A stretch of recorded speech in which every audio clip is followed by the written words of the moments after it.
Hello, everyone, and welcome to Go Live. I am your host, the actual host that isn't Gaz, Mr. Samurai Kibaji.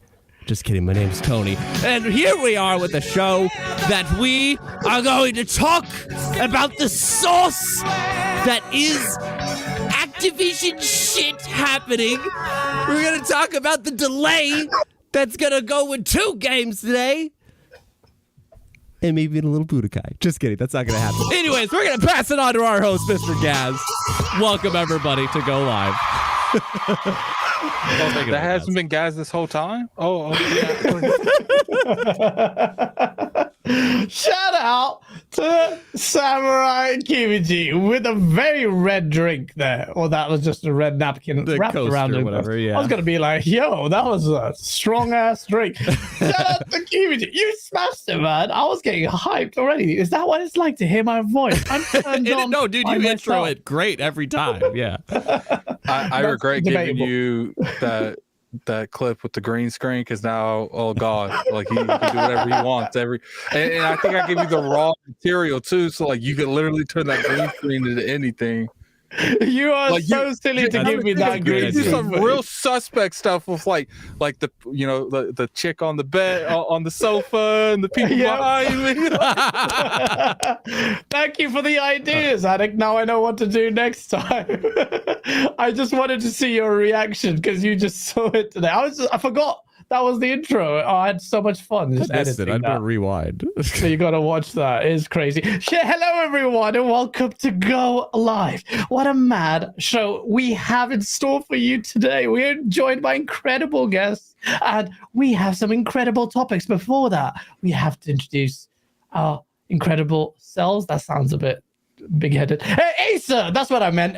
Asa, how are you, man? Yeah, I'm really good. I enjoyed that intro. If you're watching now and you thought Tony did a good job with that intro, then hit the like button for him, for us, because all of that really helps. And yeah, we've got stuff to talk about, things to get into. Addict's second time on the show. Kibaji has been on enough that he's taken over the show, so let's get into it. That's right, it's true. He is the OG, one of the OG guests, and so nice of you to grace us. Of people who don't know, Samurai Kibaji is someone I came across on YouTube on the reaction video that I did, and I just reached out to him. It's like, yeah, sure, I'll do your show, and I'll never forget that. And since then, it's been lovely as we touched it, proverbially. What? What?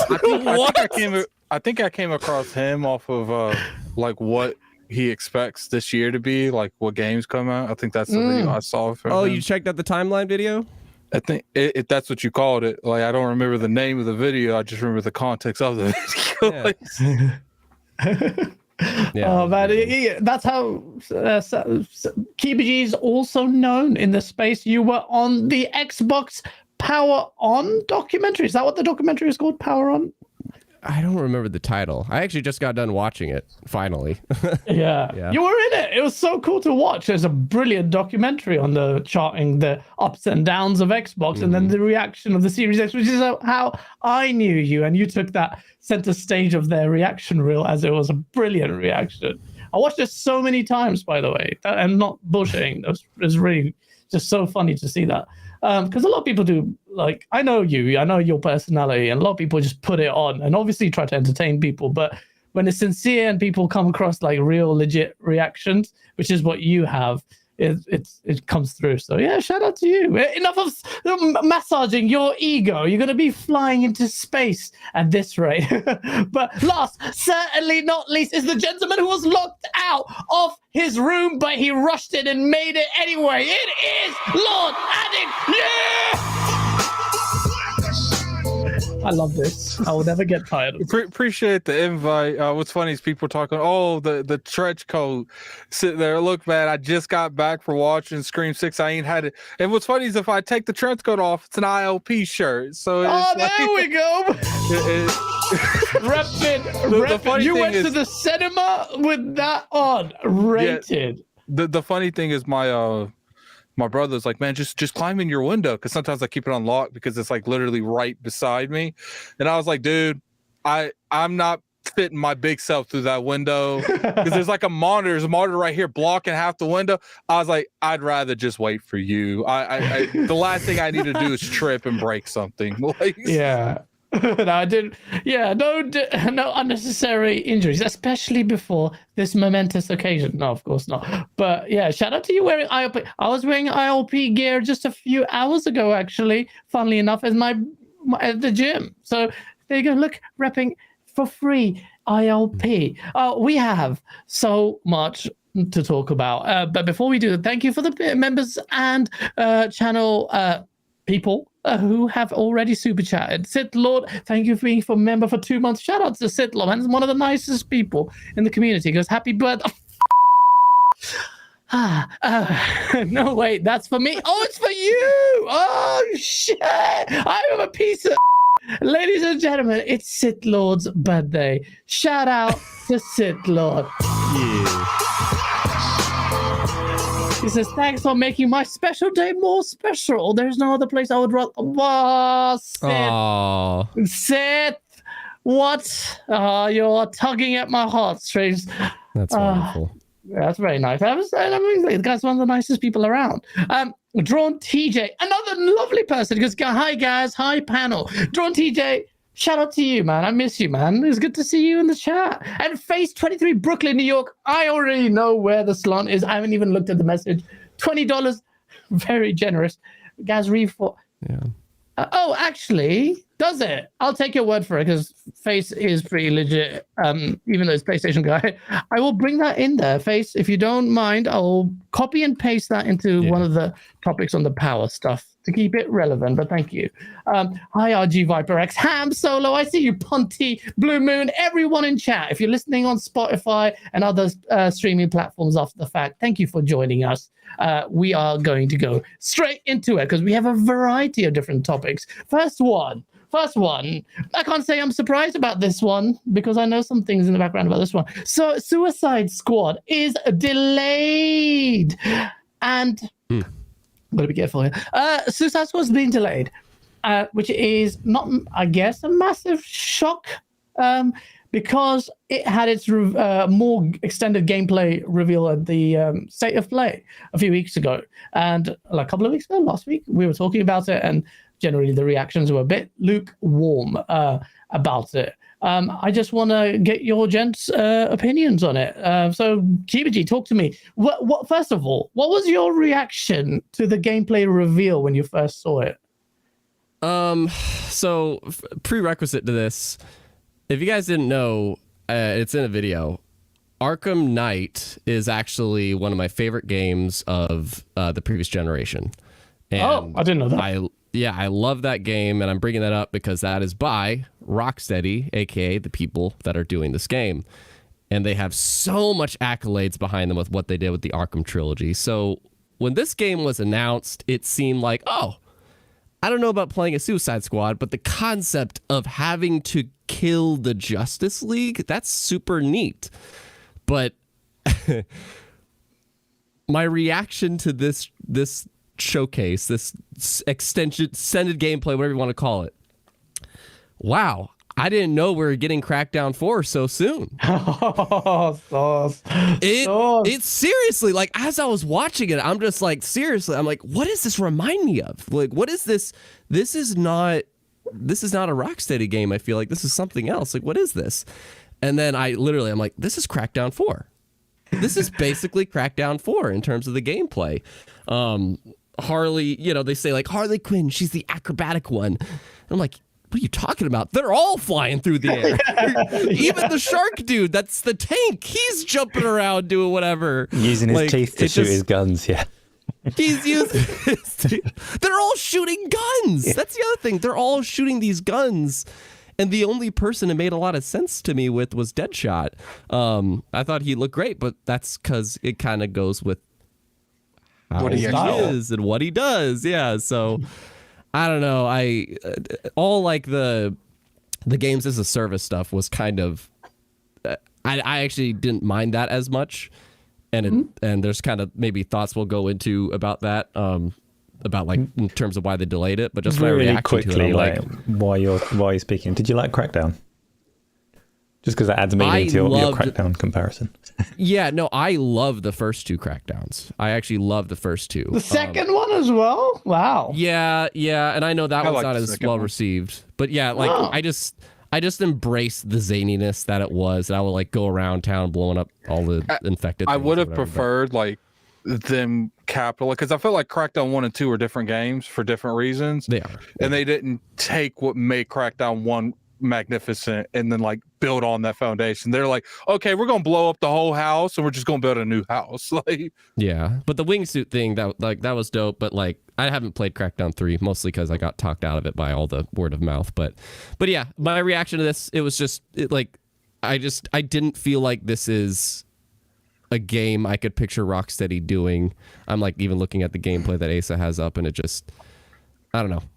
This wasn't what I was expecting the next Rocksteady That game. says a lot, though, KBG. That says a lot based on what you just said. I didn't know that about what you held Arkham in such high esteem and one of the best games of last year, which I still haven't touched because I'm a piece of crap. But yeah, well, How dare you? I will play a lot more. But what about you, Addict? You saw this. Were you actually hyped about this before? And what were your impressions after the state of play? I'm gonna be real with you. I'm in the camp where I heard it was a games as a service, and I saw that UI, and I was like, I'm good. Like, you like it, that's cool. You could play that, and I want every game to do the best it possibly can be, but I feel like this is another one of those situations where people are chasing the bag and not making a game. They're building the game around making money, not building the game around games. And it might work out well for them, but when I see this, I can't help but to think, I think this is going to be another Marvel Avengers scenario.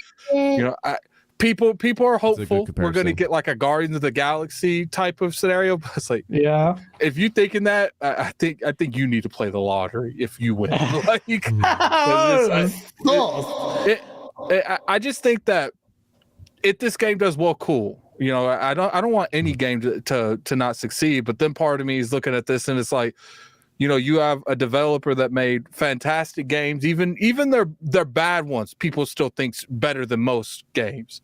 Yep. And it's just like, who told you this is what people wanted? Like, I'm telling you, dude, when this comes out, there was a joke on Twitter that's like, I have a feeling when this game comes out, Rocksteady's gonna like look behind them at Warner Brothers. Yeah, told you so. I was actually asking. Yeah, well, you gems have kind of touched upon that because I was leading on to that question before that. Peeve, thank you, being a member for 6 months. He goes, "Hi, Asa, Gaz, panel, keep up the amazing work and keep bringing the sauce." Thank you, and we will bring the sauce, including. I know it's been 2 months since the last sauce video. But I was waiting for receipts. I've got them. But shout out to you. I get the DMs every day. Thank you.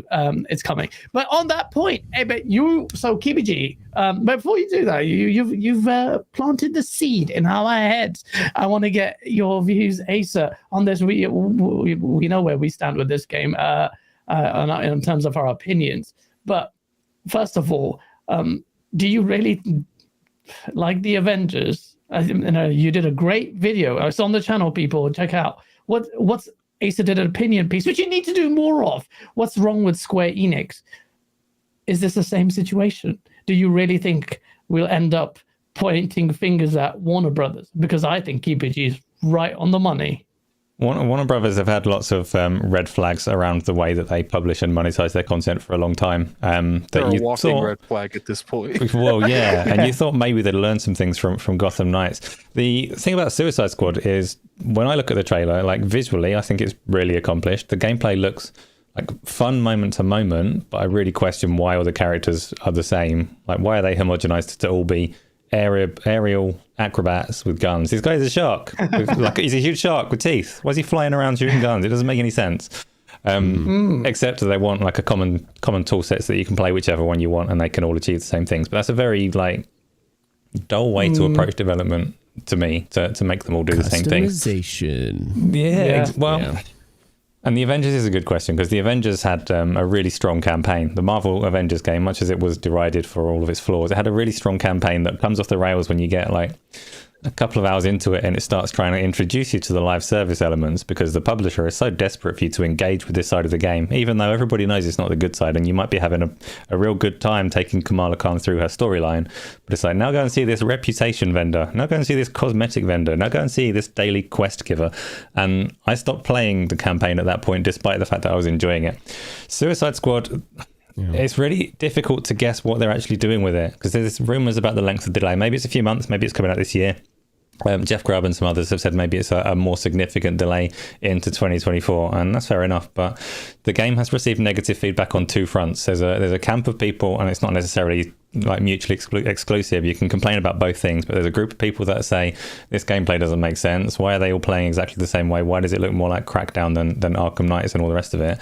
And there's the other camp that the Addict was speaking on there, that says, I don't like battle passes. I don't want to see a cosmetic store. I don't like the clear inspiration that you've taken from the likes of Destiny and the way that you are structuring this game. That's not what I want from Suicide Squad or from Rocksteady. And I don't know which set of complaints they've taken on board and delayed the game for, and which ones they're going to try and address. Whether they're going to try and touch both, whether they're going to do anything dramatic. What do you think they're going to do to change Suicide Squad and change people's minds, Gaz? That's exactly my question. It is sat here. What are they doing during this delayed period? So Jeff Grubb says, I don't want to cause a panic or anything, but I've heard it's not even coming this year. I'm hearing 2024. Earlier this evening, I heard this delay. This is a delay, which basically means this is a big delay. And I've heard in the background. Yeah, it's like a pretty big delay. And I'm hearing mutterings on the interwebs. And it's like you can trace it. This is a case of that. I think they were very, very, very well. First of all, apparently, I'm hearing based on reading on the interwebs that the team were really conscious of or worried about the way the game was going to be perceived before it was even shown off at the State of Play trailer. Now, the unavoidable, but they were prompted to show it and whatever. Now that they've shown it, I'm sure the reactions now reinforce. Now you have a solid bit of data they can show to Warner Brothers to see, look what's happened. So the question is, what can they do? If it's the gas model that's causing problems, you can rejig stuff to make it less gassy, which sounds a bit weird. But my question here is, and more importantly, how will they communicate that to us and reinvigorate confidence that seems to have taken a massive hit after the game's last reveal? What are you going to do?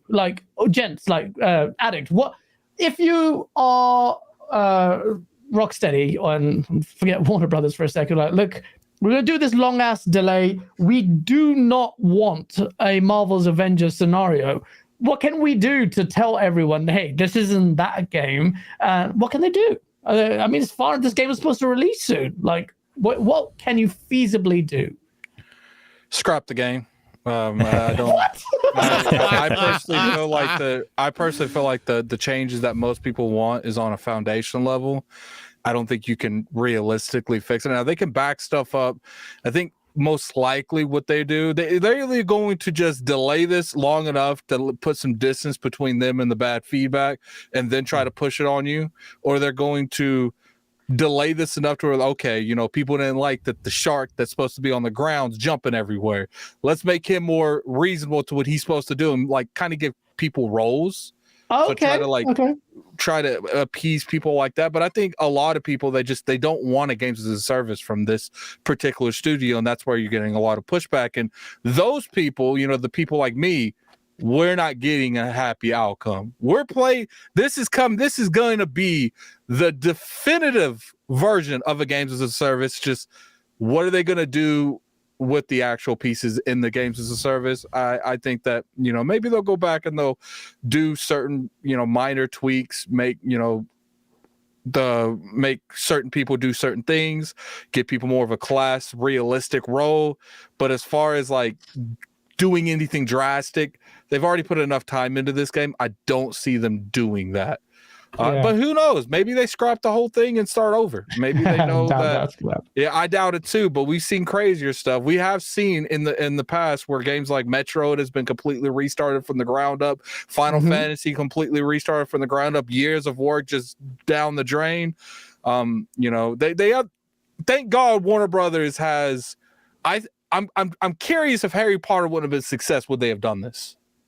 Because to me, they see the success of Harry Potter, and Warner Brothers like, okay, maybe we can push Suicide Squad because we've had a little success. Oh, okay. Okay. I'm curious if Harry Potter would have flopped. They're like, send that out. We selling this whole division. We getting as much money as we can. We out. But the problem is, they're going to take that Harry Potter money. They're going to funnel it into this and try to save a sinking ship. And I hope they do what they can, and I hope people are happy with it. I'm still going to play it because, you know, I end up playing these games regardless what I say about them. That's a character flaw I'm working on. But, you know, I hope they do good.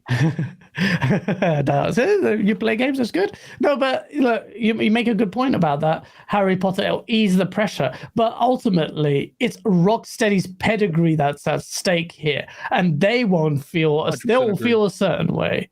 They will feel a certain way. The stakes are very high for this studio. For it to be besmirched in a way where it may be potentially on a project where they didn't actually believe in the vision that maybe was foisted upon them on this gas game and this model that probably was in development around the time the Avengers was being built, and so they thought, oh, well, they're doing it, let's do it. And that's just a warning shot. And another thing I'm very curious, guys, and I want your guys' opinion on it too, is with the bad reception and James Gunn trying to relaunch DC, is he putting pressure on them too? Like, look, man, look, I know it's a game. I know it's one of the last things that's not really revolved around my stuff, but you making my stuff smell like shit, and I can't have it. Wait, that's a good point. In fact, I would be so happy if that was the case, because ultimately that means James Gunn is taking this so seriously that he's going beyond his own remit. So because he's so concerned with what DC's properties look like. I hope it'd be crazy if the reason it was delayed is him bitching, and they're like, okay, the person ahead of us says this ain't good, this ain't cool, this ain't roses. Kibichi, you were like doing this evil like thing. What was that I thought of something as I was listening to this whole thing to like go back to Gaz's question, you know, like what's something that they could do to potentially save this game. I do want to just comment really quick. One, I don't ever imagine this game getting scrapped. I almost would say just release it and be done. You know, like just release it and be done and move on. I don't know how expensive distribution is, but just be done with it. Because at this point, a delay, like the delay can heavily fix the live or not. I don't even know if, well, yeah, it is live service. Just call it gas for the state for me. Yeah, they could fix that stuff up, sure. And honestly, like it's got live service features, but it's not a live service game. There's too many gray lines now. There's too many gray lines. I'm kind of with A2. I see A2 in the chat saying like if the story's good, I don't think it's going to be as bad as people make it out to be. I'm with A2. Like I didn't care whatsoever about all the customization and whatnot. I'm like, cool. I'm there for the story. I'm there for the co-op. I'm there for just the core Avengers campaign, and that's it, kind of a thing. And from what I saw with that, it's like, cool. It's just the game design. And that's something you can't fix with a delay like this. So do your delay, make people happy, I guess, on the live service front. But you know how they really fix it? They pay attention. If Gotham Knights, which is a very good metric, because that's a fellow DC property. It's from the same branch of DC. It's a 4-player co-op online game. If they pay attention to how, and I'm not sure, you know, if it sold great, then it sold great. But if number-wise, if it sold well and it did what they wanted, then they don't have to do this.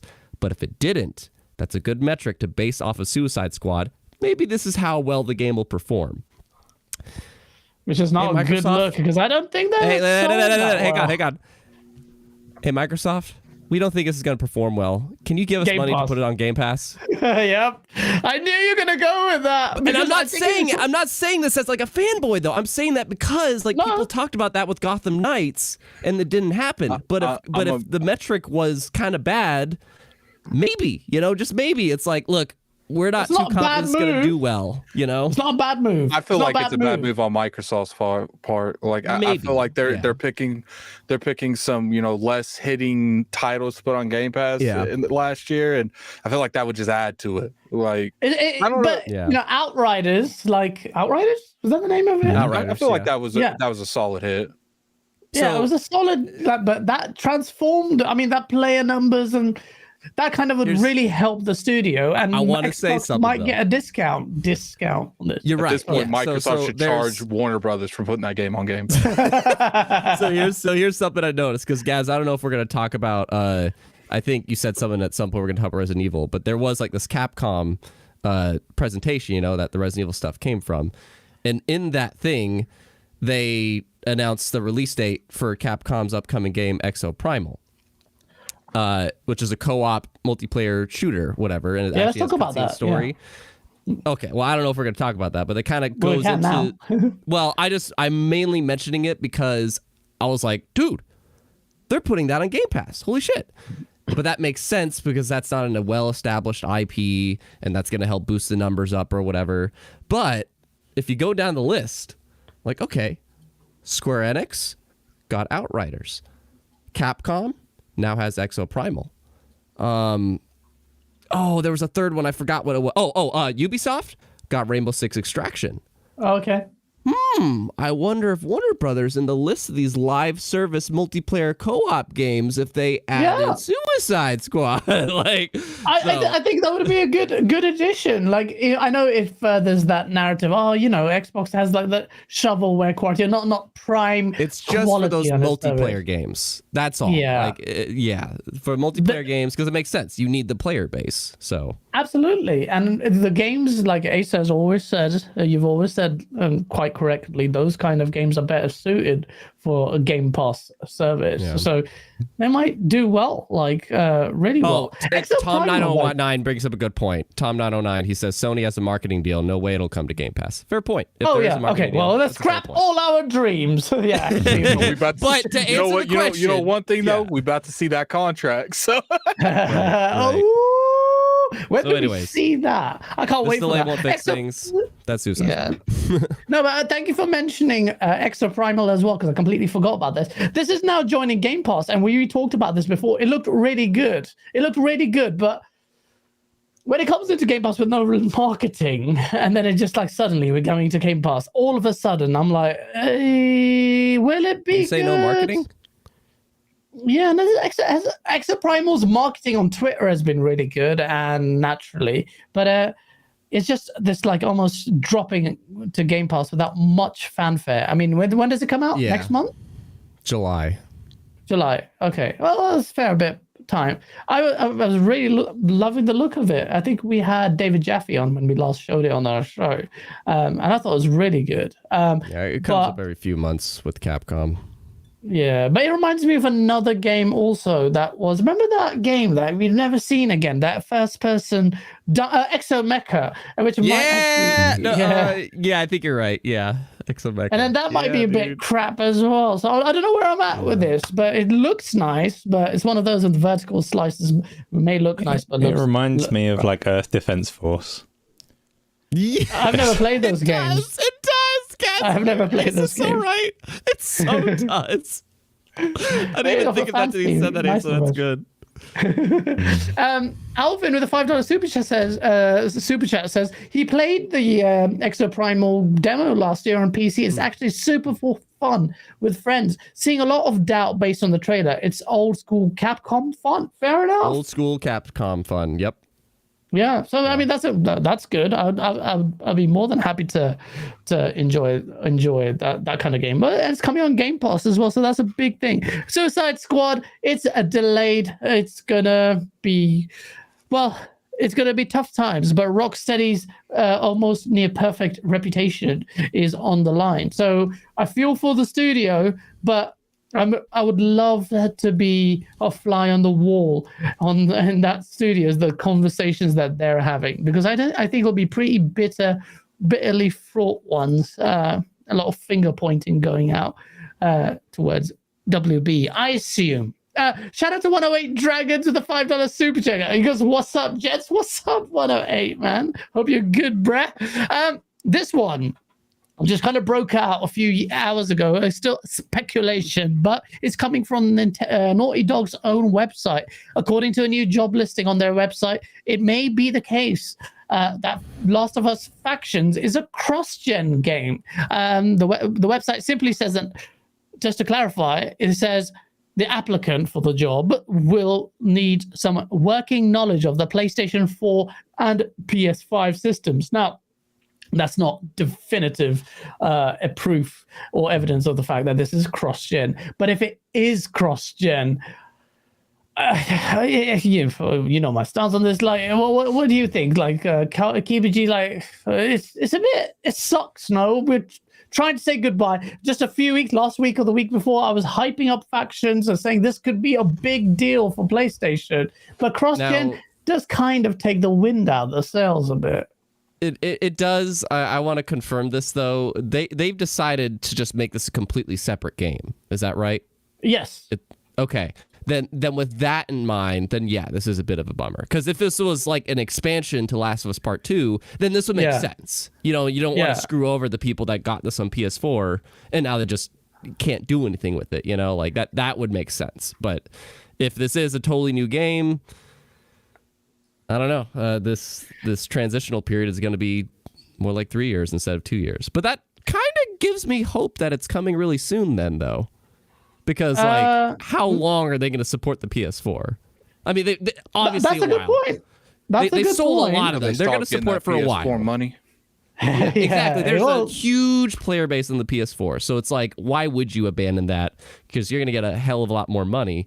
But that might also mean maybe this is very close if they're doing that. So, and to be honest, this was in development pretty much whilst the second one was in development. So, in that sense, it makes sense. But what I find funny, if you look at the job listing, just before the bits where it's bullet points of their requirements, it actually waxes lyrical about, well, let me read it out to you. And it says, we've been busy at the Canuck, most recently releasing The Last of Us 2, a complete, faithful remake, paraphrasing, fully optimized for the PlayStation 5 and currently in development for PC, rebuilt from the ground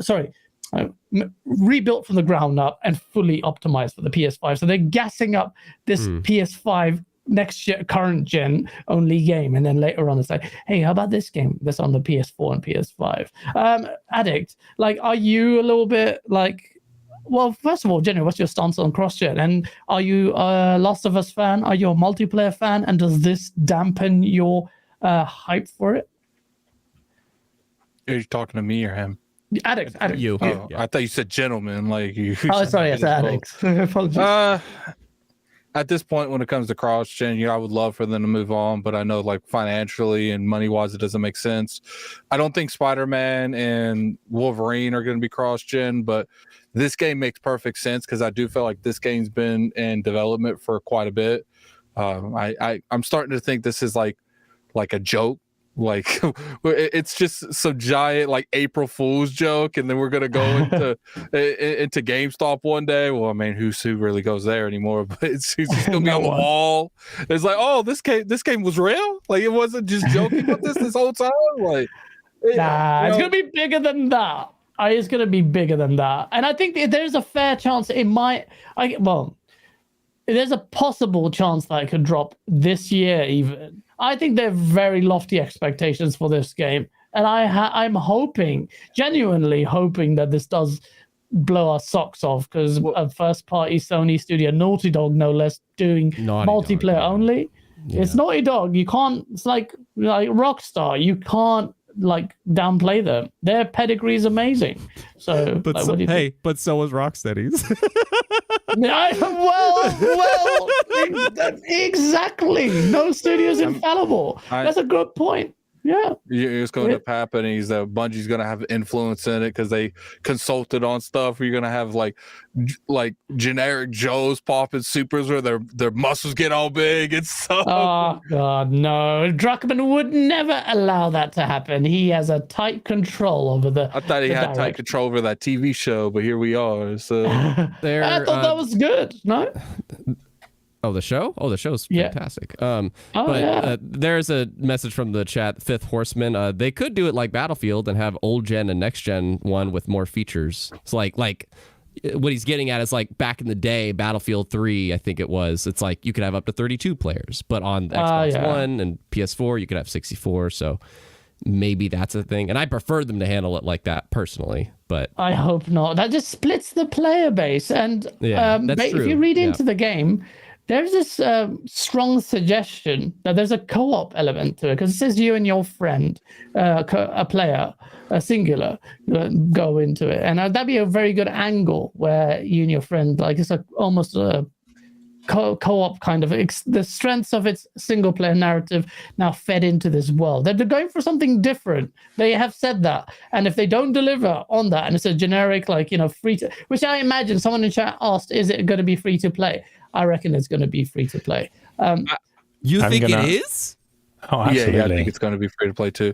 I think there's going to be issues too on having a cross-gen game so far into the next generation, current generation at this point, because like you're seeing it with Destiny right now, where they have so many limitations from dealing with old archetype, consoles, and now they don't want to make another game, but they're kind of forced to go in that direction. Whether or not they do it or not do it, that's one thing. But to me, like, it would have been probably more beneficial for them just to cut the PS4 to prevent issues going forward. Because if this is a games as a service that they want to support here going out, I do think they're going to hit that wall, that ceiling, pretty quickly, because they already have the PS4 with them. Because at least Destiny has had years to hit that ceiling. But I feel like you're in so far into the next generation, you're going to hit that ceiling way sooner than you're going to think. Yeah. Yeah, well, that's why I hate cross-gen stuff. I would have loved Naughty Dog, especially Naughty Dog, to have really sampled a current gen only, like, multiplayer experience. Hey, so what's your take on it? Are you your hype dampened by the notion that this might be cross-gen? Generally, there's always like extremes that you can take, that nothing should be cross-gen anymore and everything should be next-gen only. And I don't subscribe to either in particular. I love next-gen only games that take advantage of the hardware and do things that we couldn't do before. But Factions 2 I fully expect to release on PC as a service game, free-to-play, that targets the widest user base that it can, which means that they're going to be shooting for a low minimum spec. And if you're already shooting for a low minimum spec, there is no reason to spite the PlayStation 4. Because the big difference, the big one there, obviously you can scale certain things, but you're going to be running it on mechanical drives for the potato PC base as well.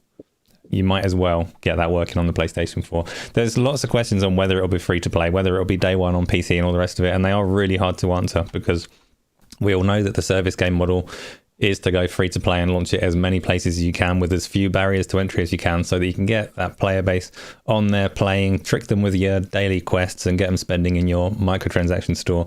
At the same time, when you've got an IP like The Last of Us and you're choosing not to sell that game, you are leaving a certain amount of money on the table. So it's quite hard to call which direction they'll go. But I still expect free to play, PlayStation 4, PlayStation 5, PC, day one. Get in there and buy your silly hats and costumes. Third-person games lend themselves very well to it. Which, by the way, if it is squad-based, if there is co-op, I nominate myself to run around in plain sight of all the enemies getting shot, just to give you that authentic Last of Us experience. I will be the AI companion that just plays terribly and gets killed. Oh man, I was just imagining you and Isla Drummond, your fellow small, just going around, just being in the middle of the battlefield, just getting murked. Definitely not on my team. Blaze with a $5 super chat goes, I need you tonight. Who are you talking to? Who are you talking to? Get Asa, because you always love him up. Even when I'm on your show, you just spent 15 minutes talking about how much you love Asa. He's talking to me, guys. He's talking to me. All right, well, you can go on Blaze's show. I love Blaze's show. Hey, Blaze, if Solid is there, I might not sleep. Splendiferous, thank you for the $2 super chat. Goes, best friend Asa, Wagwan Gaz, Wagwan, big ups, right? Big up to you, brother. Good to see you in here, Splendiferous, man. So general takeaway is, look, we'll keep an eye on it. But Asa, you've now convinced me with your logic and common sense. You're right. This is a live service game. It is going to come on PC. Why would they spite the PlayStation 4 versions? That doesn't mean like the scope of the game. I mean, look, what CPU usage would they, what could they leverage? I mean, multitude of different ways, but it's more about the design of the game. So I think at the same time, though, if you look at there are opportunities in multiplayer games. If you look at the finals as an example, That like, Oh, yeah. if Sony were to say, I'm going to go full on with this game and make it a next gen only, and it's going to behave like that game does, I'd be all for that. I just don't think that's what they're doing. I didn't get into that, or didn't even apply. But I've been looking and watching Dr. Disrespect and others play. Have you, Asa, or any of you gents, had a look at how the finals is being met with? Like, are the community really like latching onto it? Because I've been trying to 100% Wolong, which doesn't. Is there a microwave playing in the background? There is a machine. Yeah. I have no idea where that's coming from. Can you hear it? Online? Yep. Hear that addicted? Yeah, it's gone now. Oh, I don't know what that whatever was. It is, it just stopped. It has. But this game, I've been watching the gameplay. The trailer looks really well, but the gameplay itself, when I was watching on the Twitch stream, didn't look as bombastic. Shock and surprise. But it's still like the movement. What about you, Kibji? Have you played this? Have you seen the gameplay? I am Twitch stream, so mad at like, because I saw like play the open beta or whatever. I'm just like, get me in, because it's a studio that's by the people that did the first two Bad Company games, and it's from Dice devs, so that's why if it looks familiar, that's why it's very I'm like, dude, this looks just like Bad Company, let's go. And I haven't been able to play it, and you're right, like when I look at the reactions on Twitter, it's definitely not as bombastic as the trailers, but I need to cut myself off, because when I first saw this trailer and when I'm looking at this gameplay now, I'm like, this is a definitive Kibiji game. Definitely. If it's like this, but it's, as you said, it's not as bombastic. But I mean, I've seen a brief of it, Dr. Disrespect playing it, and it didn't look this good, but there was a lot of zipline action, which seemed to be a big feature of the case. I'm just wondering whether, whilst I've been missing the multiplayer goodness now, whether this has actually had got any traction with Twitch streamers. Asa, you wouldn't. You frequent the Twitch verse or the stream verse. What do you think? I don't overly do that, and I've not seen anyone play it, I'm afraid, so I can't really add anything to that. I'm going to take your word for it. The finals sucks, and none of us should play it. Boycott the finals. I never said that. Never said that. What about you? Delay finals. Delay finals. Isn't that like Dr. Disrespect's game? Yeah. It's not his game. No. Well, his game is an NFT laden nonsense, but yeah. I mean, that's the game he's promoting, right? That you see him always sharing on his Twitter and stuff?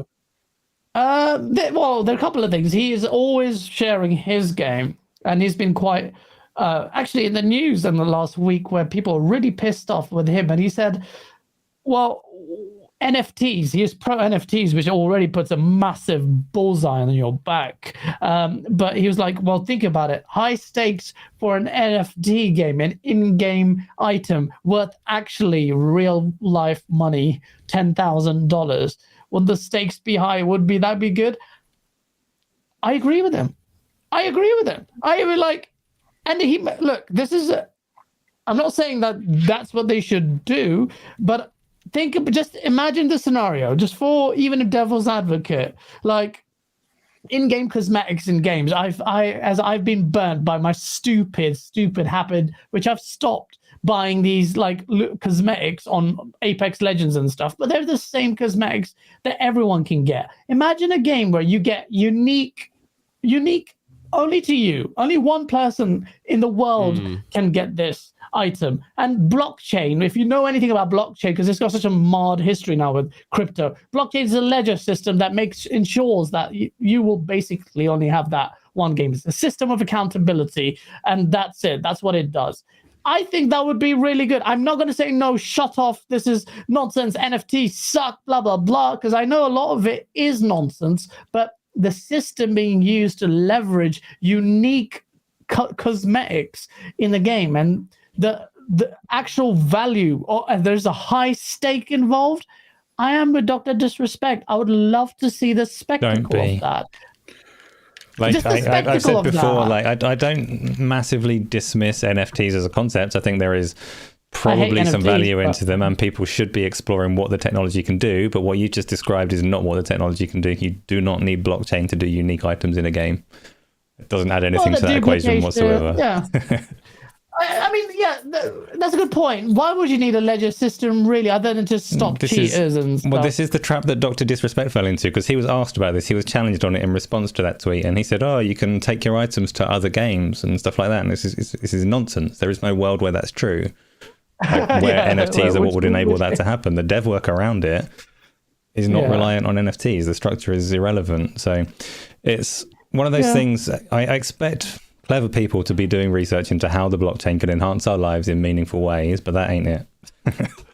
Yeah, I mean, you're right though. As long the main value propositions for me of that idea is that there's one item, everyone goes for it, and you can resell it. I mean, the resale part maybe you don't have to sell things, but there's where the value comes in. Like if it's in a game that's prone to abuse, a digital item, but I'm sure there are ways beyond blockchain to ensure that you can have this unique item. I don't know. But yeah, that was a good tangent from that. But that's a good game I need to keep an eye out on. But let's see. Next topic: Forspoken has failed. Well, that's a bit of hyperbole, but perhaps also not that far off. Its sales have been lackluster, admits Square Enix. I'll read out their quote because reviews of Forspoken have been challenging. That's very diplomatic way of saying they've been pretty scathing and lukewarm and not that great.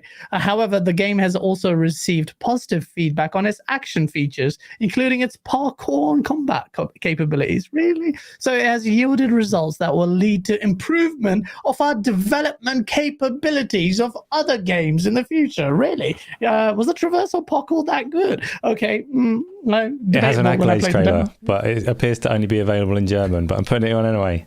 Forspoken's accolades trailer. So much to do in the game. That said, its sales have been lackluster, while the performance of the new titles with February and March release dates will be the ultimate determinant.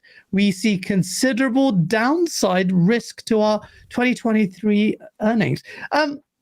Square Enix, we've shot on them multiple times, but in another way, Asa, isn't it also quite nice that they're frank about it? They're very frank about it. Even when I said they were diplomatic, they're still a lot more forthright or transparent in the performance of it immediately off the bat. I don't know if this was an investor call or whatnot. Oh, it was actually, most likely. But what do you think? Like, or is this another case of Square shitting on their devs? Square do that to everyone. They're very quick to blame everyone for things being disappointing. So no, I don't find it particularly refreshing to hear them say that. Forspoken, it's funny that they say that the reviews were challenging, because that's what the reviewers said as well. They're like, "Oh, I'll review this game and it is really challenging." Like, I don't want to.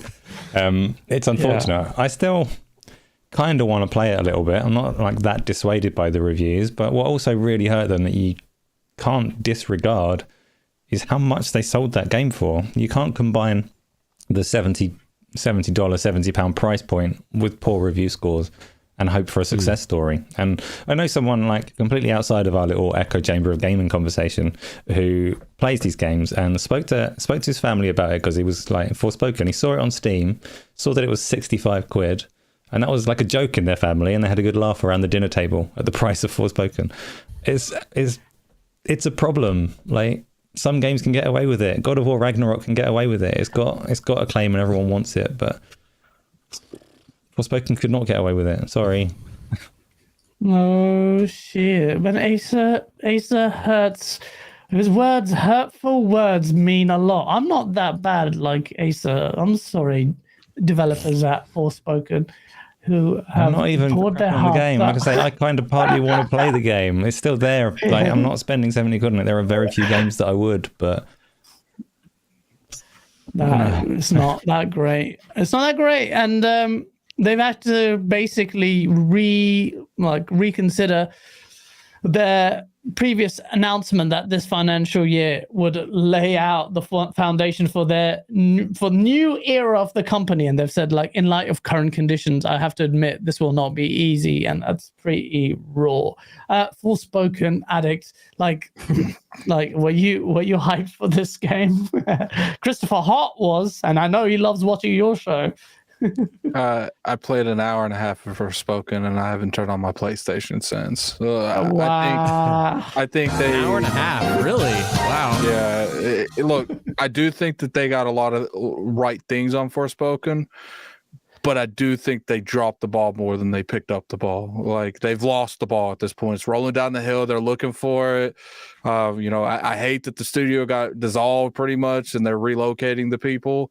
But it's just like, I say it all the time. Like, you make good games, you get rewarded for it. Now, obviously, there's exceptions where some games I feel was good games, like the first Dying Light. I felt like didn't get treated fairly. There's games that get away from that, but it's just that game. It was just underwhelming in multiple aspects. I felt like the dialogue was cringy at some points, and people were really facing it on the main protagonist. Like, I actually thought the bracelet was the cringy part of the game.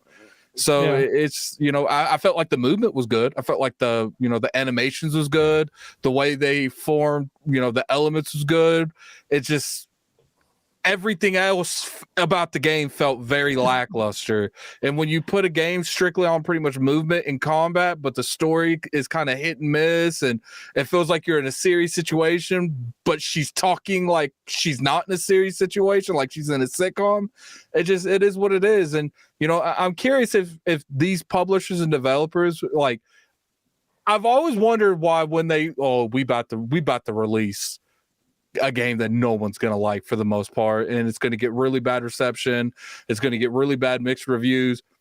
They never hit the nuke button.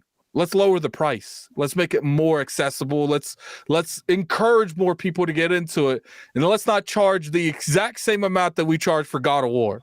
Like, it is what it is. I hate that because they made Final Fantasy 15, and I think that's what made them go under. Because a lot of Final Fantasy, as included myself, thought Final Fantasy 15 was underwhelming.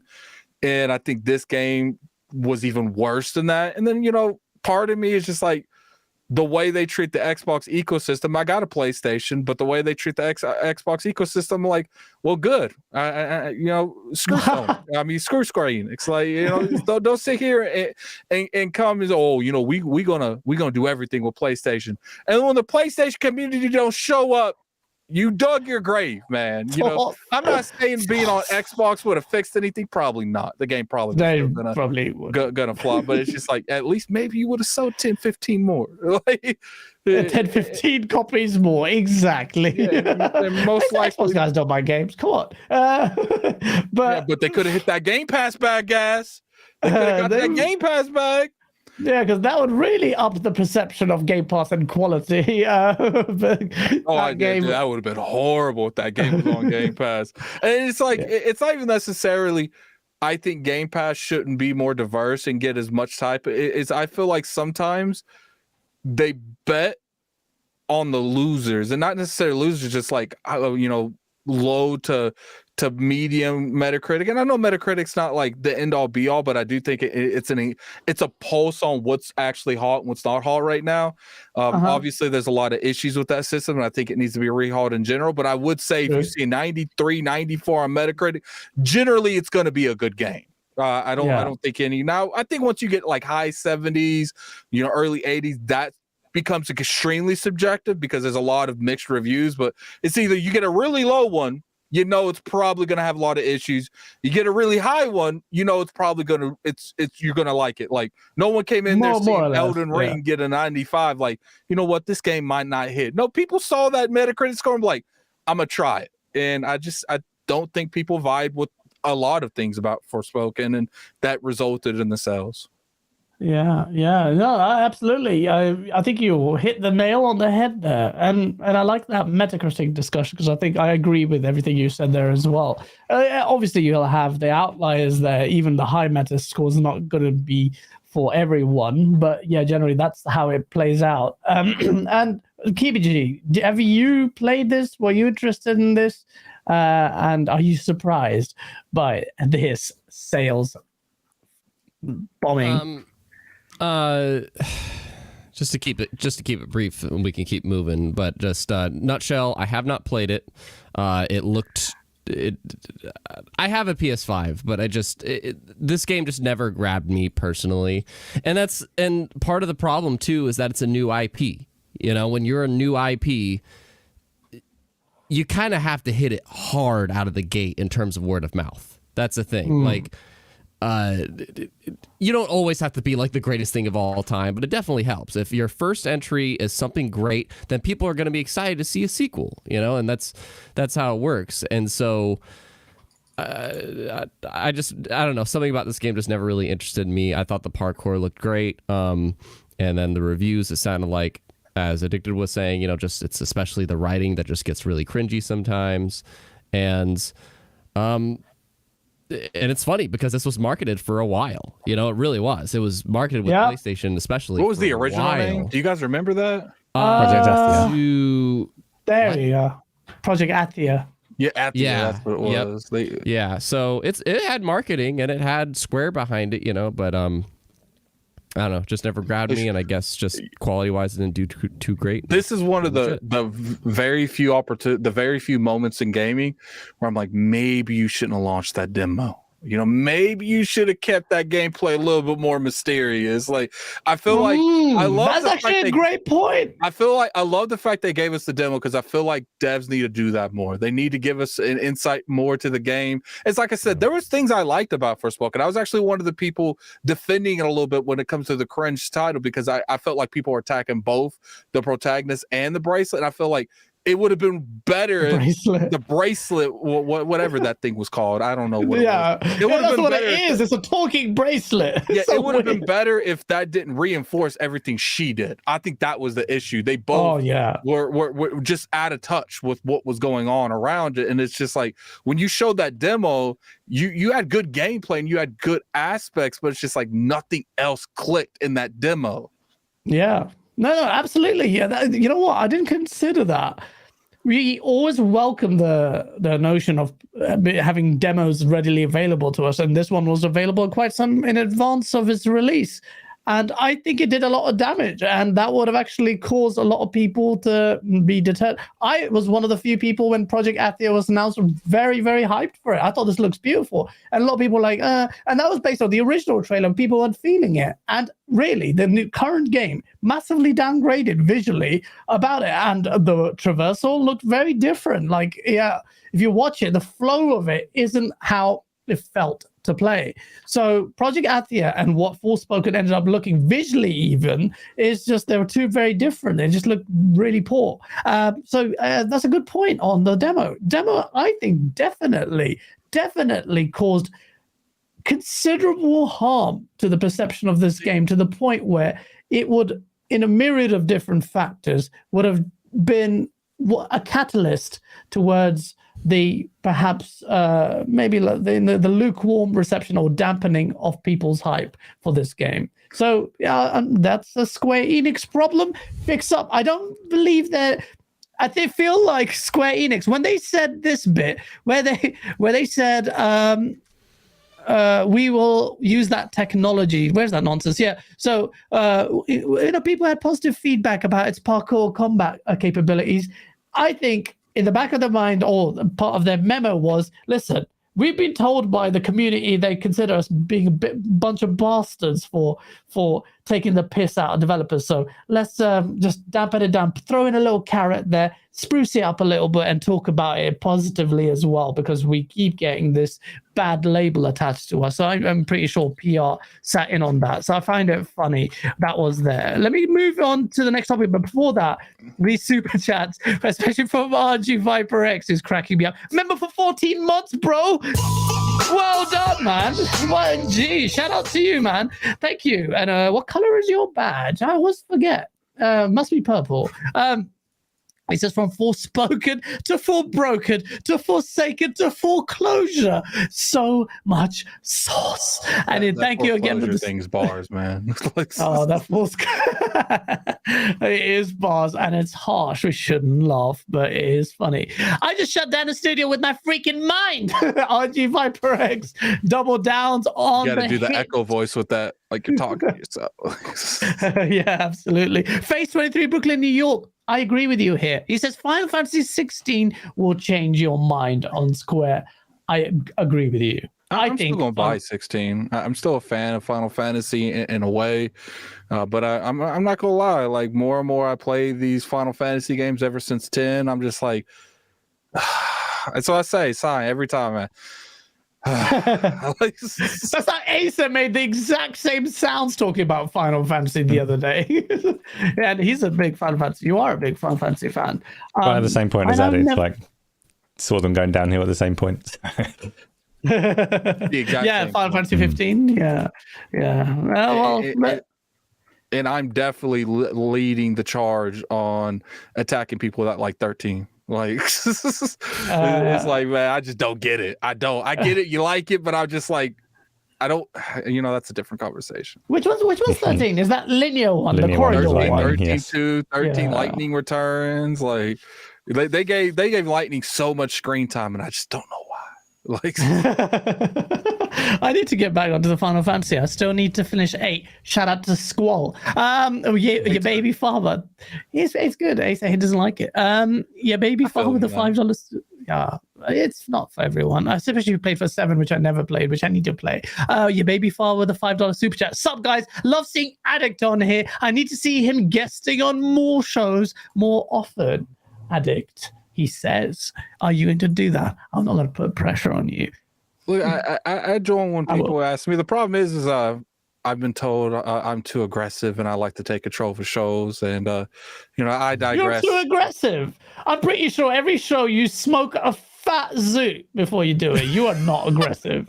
You are so chilled on the shows. What are you talking about? I gotta work on the interruptions, and I've been working on that. So if I come across to aggressive in certain ways, I can feel that. I feel that.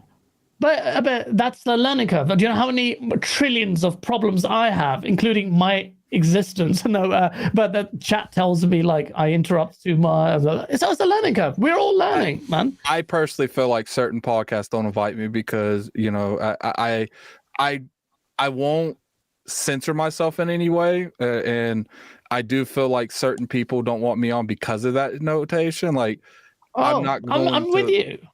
Going to just like fall in line, like, and I have no problem going against the room. Like there's been multiple times on Iron Lord's podcast that it's me versus all 3 of them, and sometimes with the guest on top of them, and I'm like, okay, man, like I'm just collecting receipts at this point. And on a couple podcasts, when I'm proven right, if I'm right, I'm gonna come at you and hit you with that spirit bomb. So Wait, this is the whole point, man. Like you can't just like, what do you want, an echo chamber podcast, or you have to be different. And that's why you're here, like because you can have a conversation. Otherwise, it's just like everyone just says the same thing. Nah, don't listen to them. That's nonsense. Shout out to Eric Cuts for the win with a $5 super chat. Sauce. Thank you, Eric Cuts. It's nice to see you here. I hope you're enjoying your time. Your baby father again with the $5 super chat goes, Larian Studios better learn from Square. Leaving Xbox out from Baldur's Gate is a mistake. I don't buy their Series X excuse either. In fact, we might go into that before we have a lot of topics actually, but we'll go through the negative and then go more positive. Shab's Inevitable. Shout out to him for member for 17 months. Shout out to the OG. He says Square killed the Final Fantasy series. Final Fantasy 16 is looking rubbish. It's just another Devil May Cry game is all. What? I'm not going to go that far yet. I got to see it. I got to play it. I disagree. The combat looks good because it looks like Devil May Cry. Yeah. There's a reason Devil May Cry and Bayonetta are always nominated for Best Action Game. There's a reason for that. But I think the disconnect is, I personally feel like as a Final Fantasy fan, they sacrificed my brand to get more people in it, and now I don't like it and they don't like it. So it's Alex has been getting it in the neck because he says a true RPG is one that's turn-based. Yeah, Lost Odyssey is better than anything that they've came out with since 10. Wow. Another game I need to complete. My saves are all gone. Very dark game, but when the play game doesn't, I played it quite far in. There's pretty mature themes in that game. It doesn't look like it. But yeah, okay, shout out to you, Shabs. You're entitled to your opinion. And let's see how the game fares when it comes out. Now, we're going to talk about, we'll talk about it now. Resident Evil 4 demo impressions. The demo's out, everyone on Xbox and PlayStation and perhaps PC. Bless you, Asa. Thanks. Have you had a chance to play this game, the demo? Who? You. Me, yeah, I have. I played it. So I never actually played Resident Evil 4, like the original base release, and I haven't even played the Oculus Quest remake of it. Such a treat, man. I'm jealous. I'm so jealous of you right now. Mm-hmm. I hear from people now. I've heard it again from you, pretty much. It seems to be so many people's favorite Resident Evil game. So I'm looking forward to it in that sense. The demo wasn't all that impressive, though. I think one of the things, the Resident Evil, or not even that, the RE engine is not at its best in outdoors environments, and most of that demo is in an outdoors environment, so it's not that pretty. I think once you take that game indoors, there's like trees that are like, I can't tell if that tree is actually supposed to be rendered or not, and I'm not talking like distant trees, I'm talking about like right by your face trees that are half transparent and glitchy, and I'm like, this is a little bit strange. I'm not sure if it's supposed to look like that. I can see where he's coming from with that. Yeah, there's a difference between outdoor and indoor, for sure. Yeah, it was very, very strongly noticeable in Resident Evil 7, where you start outdoors and it's like, oh, this looks like poo, and then you get indoors and suddenly it looks amazing. And this is just the strength of the engine. It does interiors a lot better than it does outdoors. So I don't think they necessarily put their best foot forward with the demo, but I've seen a lot of people are liking it. I, having not played the first one and not knowing what was going on, died a fair few times. If you played the demo, you know what I mean. You get to this bit that's like, I fight these people off, and I'm going to fight all of these people off right after I've shot all of the chickens that are walking around. So I wasted all my ammo on the chickens and then died and was like, there's quite a lot of them, and I've not got many bullets. I'm not sure what I'm doing here. I got through it after like a couple of attempts and realizing that all you really need to do is survive, but it's like, there's a lot to kill here and not many bullets. So demo was quite tricky for me. I don't know if that like lasts through the whole game, if it is supposed to be tough to get through, or if Resident Evil 4, like the base edition, was supposed to be tough. But that's a very unique play style there, which might not be an accurate representation of the entire game. That set piece is designed to instill fear, because I forgot the Resident Evil 4 the gameplay. I actually live streamed it on my channel today, because I was testing live streaming, and you can see my reactions. I'm like, wait, what? The whole village is chasing me. I have no bullets. Keep giving me pesetos. Like, what am I going to do with this fake money? It's not even an NFT, Dr. Disrespect. I can't buy, like, nice cosmetics. But, when I completed the GameCube version, one of my complaints was, like, I wanted to be a bit scared, and I didn't find that game scary. It just didn't scare me. But this game, the remake, because of the enhancements in the visual fidelity and sound was a big strong point here. I was like, yeah, this game is amazing day one. So I actually need to buy it, pre-order it, but I'm actually really excited about it. It played really well. A bit slower, because after that I went to Elden Ring, but it was a bit like, made me realize, hey, this is a bit slow pace, but I enjoyed it. I really like it. I didn't notice the stuff that you said about the trees, but I'm not discounting it. Or because the only reason I was like on stream, I was like, look at these god rays and the atmospheric lighting, like going through the trees, and particularly indoors as well. It was really nice when the lighting was good. But yeah, no, it was. I was genuinely excited. But Kibiji, you're a Nintendo man. You play everything. Yet you have not played any Resident Evil games because you hate Resident Evil and Capcom. I'm just making it up. The front end of that is correct. The back end is incredibly incorrect. Yes, Gaz, good memory. Yeah, I have never played a single Resident Evil game. I have a best friend that it's like his favorite franchise. So it's like through him, I would watch him play basically every one of the games, and he's like through the moon whenever any of these remakes come out. And 4 has that reputation. So me and Asa, it's like we haven't played 4, and it's consistently like 2 and 4. Like those are the best Resident Evils. Like 2 is the cult, and then 4 is like the mainstream. So yeah. So I'm very excited to hear how, especially from fans, like how this does. And it's cool that they release a demo, like, because I don't know. Like, I just think demos are great. It shows faith in what you're releasing, and it lets people try it out. I miss the age of demos. We used to have them all the time, and now we're getting some now and then. So that's great. I would like to try this out if there wasn't 50 other things to play. So, yeah, that's true. It's a very short demo. It'll take you about 10 minutes, 10, 15 minutes. Yeah, that's a good call. Yeah, just try it. It's only 10 gig as well. About 10 gig. Yeah, 10 definitely try gigabytes for a 10-minute. Jesus Christ. Hey, it's got, that's true. Like I say, only 10. But at one point, that was like 5 games. But yeah, that's true. Yeah, in terms of cult Resident Evil games, Code Veronica was the cult classic, and that was beautiful on the Dreamcast. That's next. That was really good. Yeah. Addict, have you tried the Resident Evil 4 demo? Are you a Resident Evil fan? Yeah, I love Resident Evil 4. I do think that Capcom and Square Enix with Final Fantasy VII is like single-handedly like redefine what a remake is, and they've showed, you know, we get it that you guys think this is what remakes are, but now they've made it to where like we have higher expectations and standards when it comes to those type of games, because now it seems like when people do a remaster and they just throw something like a little bit of DLC in there, those don't do well, because now people are like, no, we want Resident Evil 2 focus. We want that treatment. And, you know, I appreciate for them. And, you know, what I like is they took the foundation and like, look, we're not just going to remake this, put some FPS on it, you know, make it run well. We're going to build the game in the original vision that you had it, but we're going to add on to it that ways that make sense. And I like it. And I think, you know, this is an example, unlike Forspoken. I think the demo is going to push more of these units out because it's a good demo. I think they pretty much showed exactly where they need to show. They showed the mechanics. Now, obviously, you don't have access to the majority of the guns in the game. That's fine.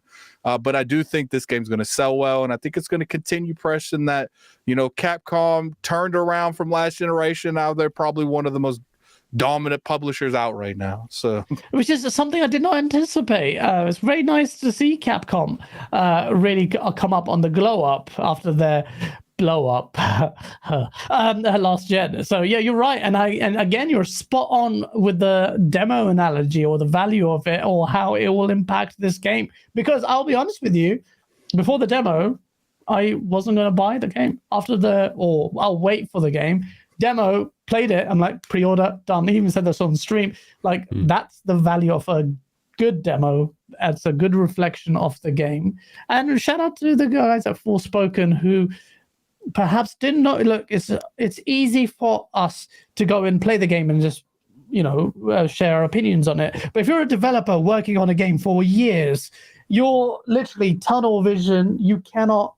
It will be impossible, really, to understand objectively, or you know, what the reception will be. Sometimes a game will just click, and sometimes it won't. So.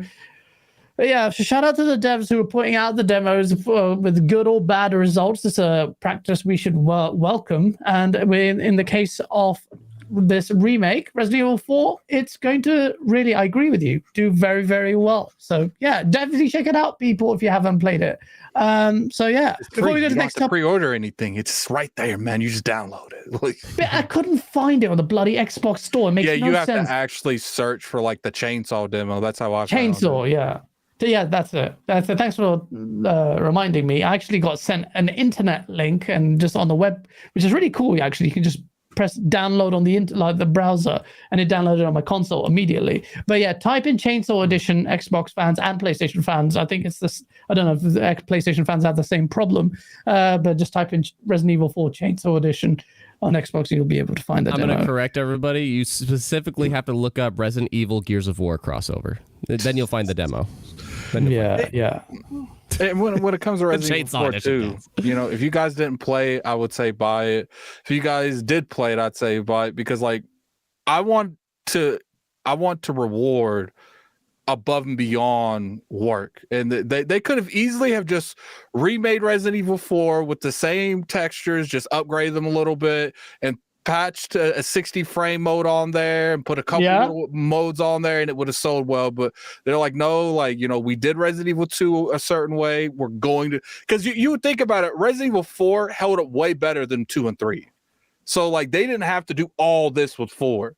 But they did. Like, you got to like when you play the demo, they have changed dramatic levels design on how that is actually laid out, and it's like, look, they deserve to be rewarded for that. So I profess I don't recall or I'm aware of the seismic difference or in that, but I take your word for it, and you're right. I was the one that said the same thing, Addict. When they announced the Resident Evil 4 remake, my instant reaction was, well, 2 and 3, you've literally changed the scope of the game. You've took this fixed camera, old school design, you put it over the shoulder, 3D like fully. Resident Evil 4 was the first to kind of bring that kind of in there. So what's the utility in this? But those additive changes, even though I might not be aware of those fundamental design changes, the gameplay feel, it just brings it to life. It did the same thing Dead Space did. The Dead Space remake is so good because if you look at the Ishimura, for instance, in the old game and in the new game, I was like, oh, wow, I can see the vision. Like they would have the concept art for it, and now it's more real to what their vision is. And the same thing with Resident Evil 4. Like, it's playing right now. Like I love looks so much better indoors. Yeah, and the funny thing too, it does look better indoors. You're right. Actually, I'm looking now. One could argue that Resident Evil 1, 2, and 3 are single-handedly selling 4 because people have more faith in these remakes. Facts. Absolutely. I would have. It's predominantly because of the successes with the remake of 2 and 3 that I'm hyped about this. Other than also the fact that it also does look and thankfully play well. It looks bad. I can't wait for this. He says, "Spot Smooth, on, it's your show. It's your turn. You better buy this game." Yeah, absolutely. Definitely do so. Fire Shadow with the $5 Australian. He goes, Gaz, off topic. When is your Sekiro stream? I'm here to eat popcorn and watch you struggle, and I'm all out of popcorn. Awesome panel. Yeah, I am starting to stream. Too much.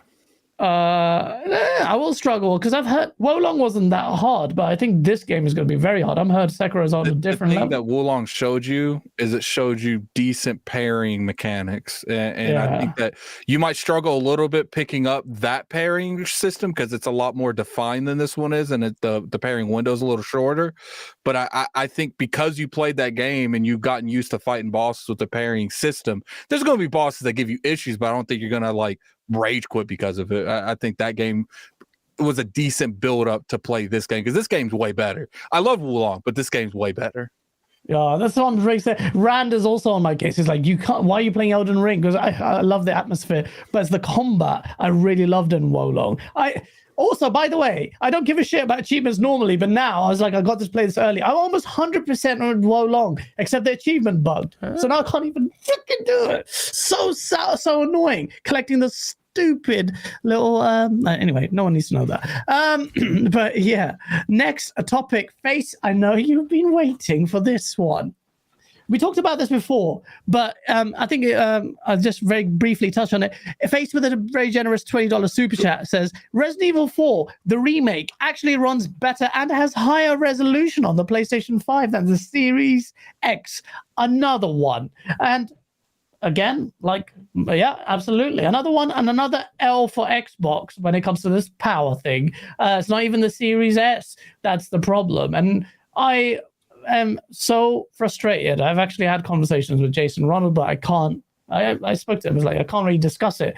But they are aware of these things about how that will translate into the real world in terms of actual performance games. I hope to be ultimately it's an L. It's an L. It's a fat L for Xbox 2 years on. There should be a market divide between Series X performance and PlayStation 5. That hasn't happened. So I've resigned to the fact that I'm defeated on this point. I want Xbox to do well. Well, what can we say? But Acer, this week, Digital Foundry, which surprised me, but they are an authority in this space when it comes to discussing, or the discourse at least, and also running their own tests.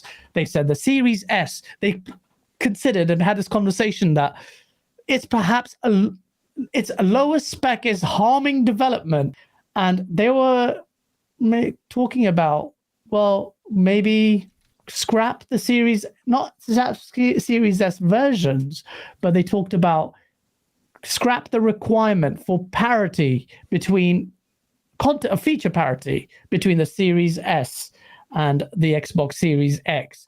And that would be a gigantic L if that ever happened, in my opinion.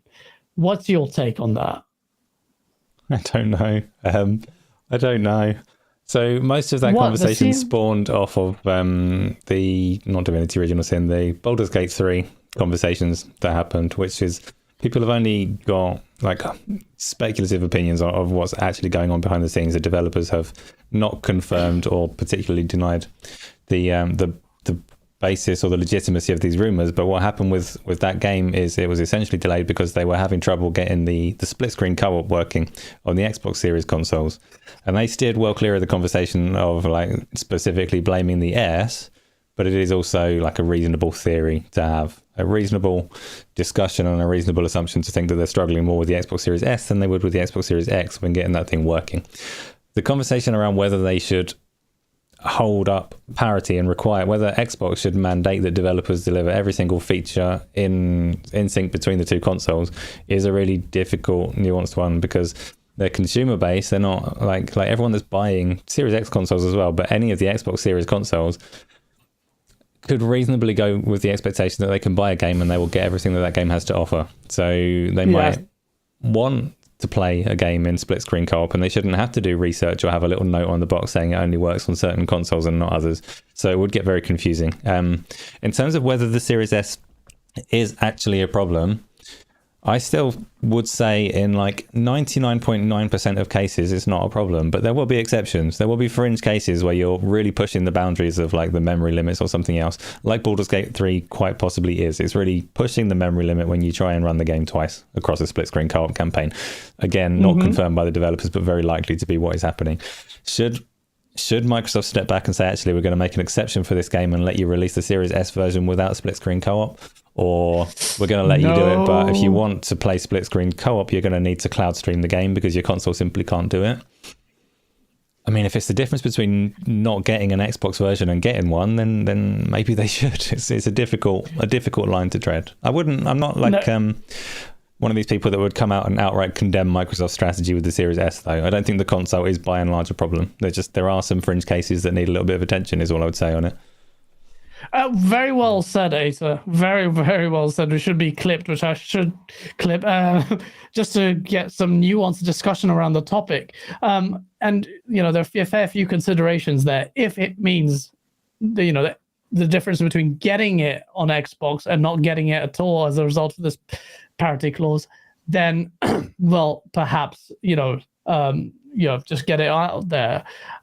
Generally, I also agree, not that I'm in a technical mind because I don't have it, that the Series S is a performant console generally on the long term. And in most cases, it does seem to perform, but you will get those fringe cases. The problem the worry that I've had, and I've always said this with the Series S, but you go back to our earliest podcast, I wish it didn't exist in that sense, is its a long-term prospect. As we eke out of cross-gen, you're going to get more technically demanding games. How will that work? The fringe cases, like in the case of Baldur's Gate, is a memory issue. You're right. You run it twice, but that's what kind of thing you're facing. But later on, there will be questions regarding Unreal Engine 5 and its performance on the Series S, which by and large has been okay on the demos and stuff. But Digital Foundry have cited those reasons, Asa. And I will have to give them props as well, because they do great work. But right at the start of the gen, with the Series S announcement, Richard Ledbetter, he was cautious about the RAM limitations on this. But then we've had David Springate, who's a technical director, who is very knowledgeable, and he has no worries.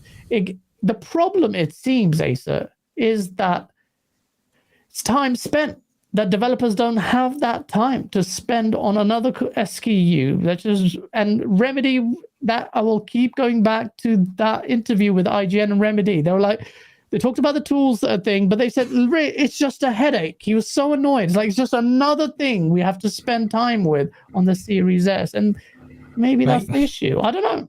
That's not completely without merit in that you do need to spend a bit of time on the Series S. But how many games come out on the Xbox that don't come out on PC? Like, realistically. So it's almost none, right? Yeah. So you can see if you're in PlayStation world and you're making a game specifically, and I always say, like, I disagree with you quite often on this because you really love exclusives because you love the whole console war scene, and I'm further away from that. And I've often said that the only time that I care for exclusivity is when you have a game that is uniquely leveraging a bit of hardware. So whether that be, it's not likely to be on the current consoles because they're so similar. But if you had, like, an obvious example is a game being exclusive to the PlayStation 5 because of its virtual reality headset. It's a virtual reality headset. You couldn't do that anywhere else. Those are the kind of exclusives that I'm in favor of because they are uniquely leveraging hardware. Xbox doesn't have exclusives that are going to uniquely leverage their hardware because all of them come to PC anyway, and you are already scaling these games across different amounts of memory and all the rest of it. So when I said earlier that like 99.9% of games are fine on the Series S, it's going to be a real small number of fringe cases that struggle with the architecture and the hardware in that console in terms of actually getting the game to run in some form. Unreal Engine 5, you mentioned, very scalable engine. If you talk to Epic, they'll tell you that their games run from like brand new PC hardware and future hardware all the way down to mobile phones. So Unreal Engine 5 games working on a Series S, there's time to focus on a Series S and get it working as well as possible. It's going to take some dev resource, but it is not, to me, any sort of a problem going forwards for the duration of the lifespan of the Xbox Series X. I don't think the Series S is going to pose a massive problem. I just don't. Okay, fair enough. Before we go to your Jets, I give a shout out to Hoggy. First of all, thank you for the $10 super chat. Secondly, he's given away Arkham Knight. He's given away Gotham Knight and Hogwarts Legacy. Shout out to him, man. What a legend, man. He is so generous. It's ridiculous. Well, you can't lie, Harky. You're doing that to help with that big L they might have with this this squad game they about to come out with, Suicide Squad. He's working for Warner Brothers. Shout out to Hoggy, man. You always surprise me with your generosity. Well done, man. And shout out to the person in chat actually confirmed he claimed it. It was Rainwalker24. He got Gotham. Whoever else got the other codes, please let us know just so we can celebrate. Not just like, hey, you have to celebrate. It's just nice to know who got it. Better question: who got that?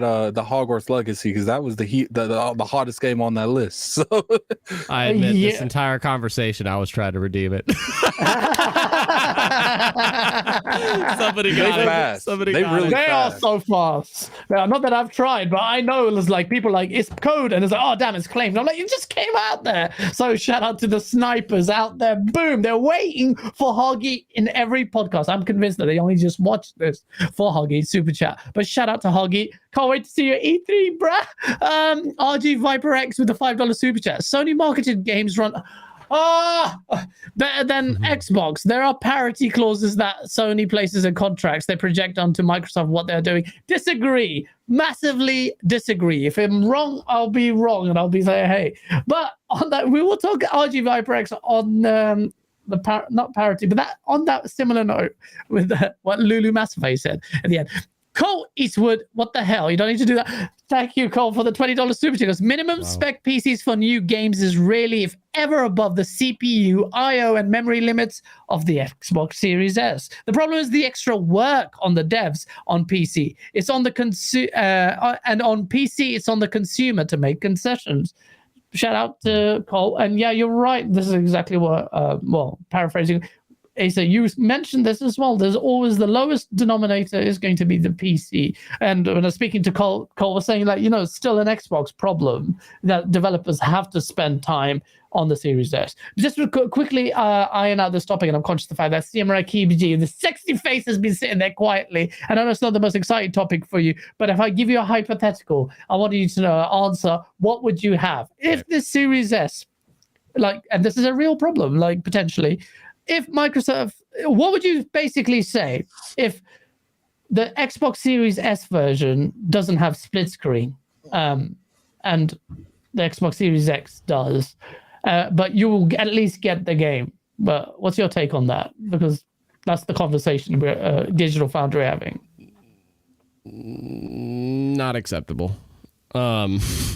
Basically, like I'm not one to go on long rants or anything. It's just just cut and dry. It's just I don't think that would be acceptable because you're marketing a series console to be, like this is our new family of consoles. This is our new thing. One is for 1080p 60 or up, and the other one's in 1440p 30, whatever. And our other one is like 4K and so on. So it's like that's what you marketed. That is what your devs are to be expected to do. So yeah, that's absolutely. Loads of people bought the Series S. Loads. I mean, it may have been more than the Series X. So how can we just literally just take them out of the picture or give them a sub? Yeah, I get it. Specs wise, you're always going to get us, inferior experience compared to the Series X. But to have them ship around and say, hey, by the way, but the confusion already in the bloody naming convention is annoying. But now your feature convention, like a feature parity isn't there. That's really, really, really, really bad. And it would be, in my opinion, a massive failure. And if they allow Baldur's Gate to do that, it will open the floodgates for other developers to follow suit and say, hey, and take concessions in other ways. Well, we don't want to rebuild it on the Series S, or we're not going to, and it'll just open the floodgates because development is already hard. The developers are just concerned with getting the game out. And if you invite this, it will open the floodgates, in my opinion. Addict, what's your take on it? Series S, get rid of the split screen on that version and everything should be fine. What's your take on that?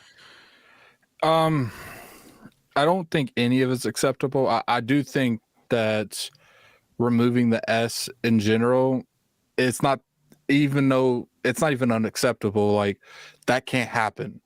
Yeah. They promoted both of the platforms. At this point, I'm against them removing split screen on S.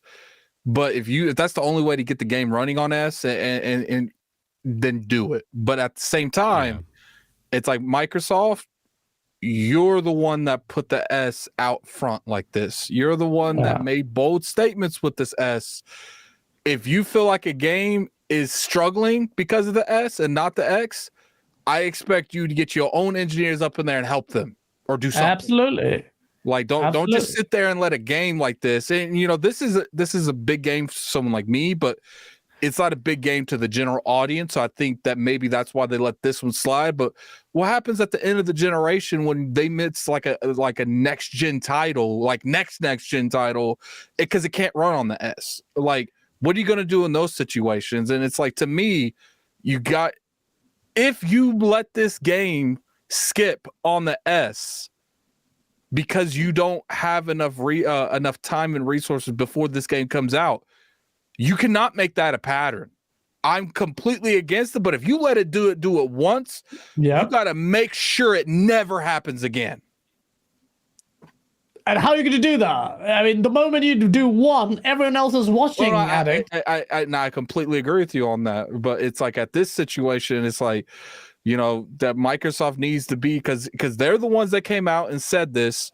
So the moment they even hear, okay, these devs are having a little bit of issue, they need to send their own people that's like, what can we do to make this go? What can we do to make this go through? Who do we need to send out there? Obviously Jason Ronald probably don't need to go out there himself, but people under Jason Ronald, they need to be communicating with them. They're like, okay, what issues you have in here? Can we free up space here? They need to do something because they're the one that put this S in the market. Now it's their headache, and they gotta hit this headache head on. And I'm not saying it's everything. I do think the S for the most part runs stuff, but then again, we have a lot of cross-platform games right now. Is that going to change when you start seeing only next-gen titles come out? Yeah, no, I agree. I'm with you on that. That you cannot let that happen. The moment you let an outlier exception, I think it will feed into everyone else, and I think that's going to be just a fat L. Yodani with a 17 months man. He says, hey to all happy gamers out there, the podcasts out here who talk about what they like and not 2-to-1 ratio on the platforms they don't. Yeah, we know a fair few people like that. Shabs Inevitable with a £5 super chat goes, also Digital Foundry said Xbox need to send out their devs to help out development of their games. Now, in my conversation with Jason, I think the only part I think I'm allowed to say, I'm not sure about, I'm just reading in the DMs. Yeah, so basically, I said, look, do you not send people out there? Like, because this is a bad look. He says we do. He says he ran a team, that runs a team that does do that. But, I have to be careful. That team, because it's like at this point you put that console out there, you owe it to your customers, to your fans, the people that want to invest in your ecosystem. It's like that's your headache, and you got to keep giving them Tylenol. You got to keep fixing it. Like absolutely, build a couple years. You got to do this. Absolutely, there should be some games on, especially some titles, the big ones, that they need to send their teams out and say, hey, not just that, hey, do you need any help? And they're like, yeah, no, we're building the game. They just need to be able to say, hey, look, it's been 6 months away from launch, or you're hitting this milestone in development. We want to make sure we have the best version of this running on the platform. What are your struggles right now? We will send the team to facilitate or help. It's not even a send the team, guys.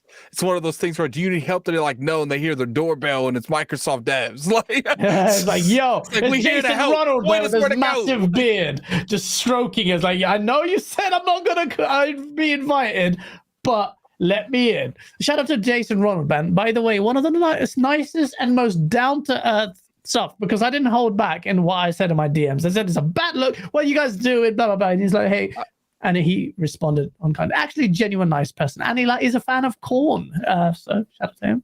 Yeah, he's a lovely guy. He handles questions, like he's very blunt. He tells you exactly what's going on. He doesn't. A lot of PR people trained in PR, they'll divert the questions or try to get the questions rerouted. Like he just takes it and he just gives it to you how it is. Obviously, he got to tell you the way that ignorant minds like myself can understand it. So yeah. He did it in a way that even I could understand it. So respect to him for that, because obviously I'm not the tech guy. It should be Asa that has those conversations. Johnny says with a $2.79 Canadian, it says, did you hear about Special Nick boxing a kangaroo? He is Australian, so I'm sure he does that on the daily. Shout out to 490 people watching. Smash that like button if you're enjoying this chat. We have this big topic we haven't even got into. Finally, Starfield. Sorry, Fonza just stole your copyright there. Starfield finally gets a release date. So much speculation, so much conjecture, and now rest in peace to the marchers. So there, for the people who don't know, there was a group of people who believed in their heart that Starfield would release in March. Shout out to Mav and Pong Soul. They were on that train.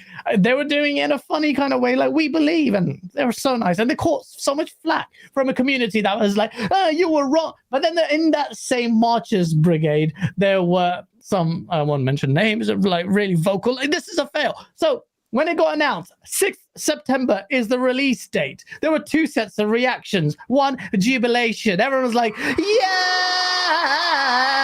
But then the other group was like, what the flip? This is nonsense. I'm going to come in and kick your ass. Microsoft cannot keep its covenants. And really, I understand both sides. But, first of all, we've talked about this ad nauseum, and me and Colt and a couple of people were like, there's no way this game is coming out when this is one of the biggest Xbox games ever. One of the biggest Xbox games ever, and I don't think that's hyperbole. It's one of the biggest Xbox games ever.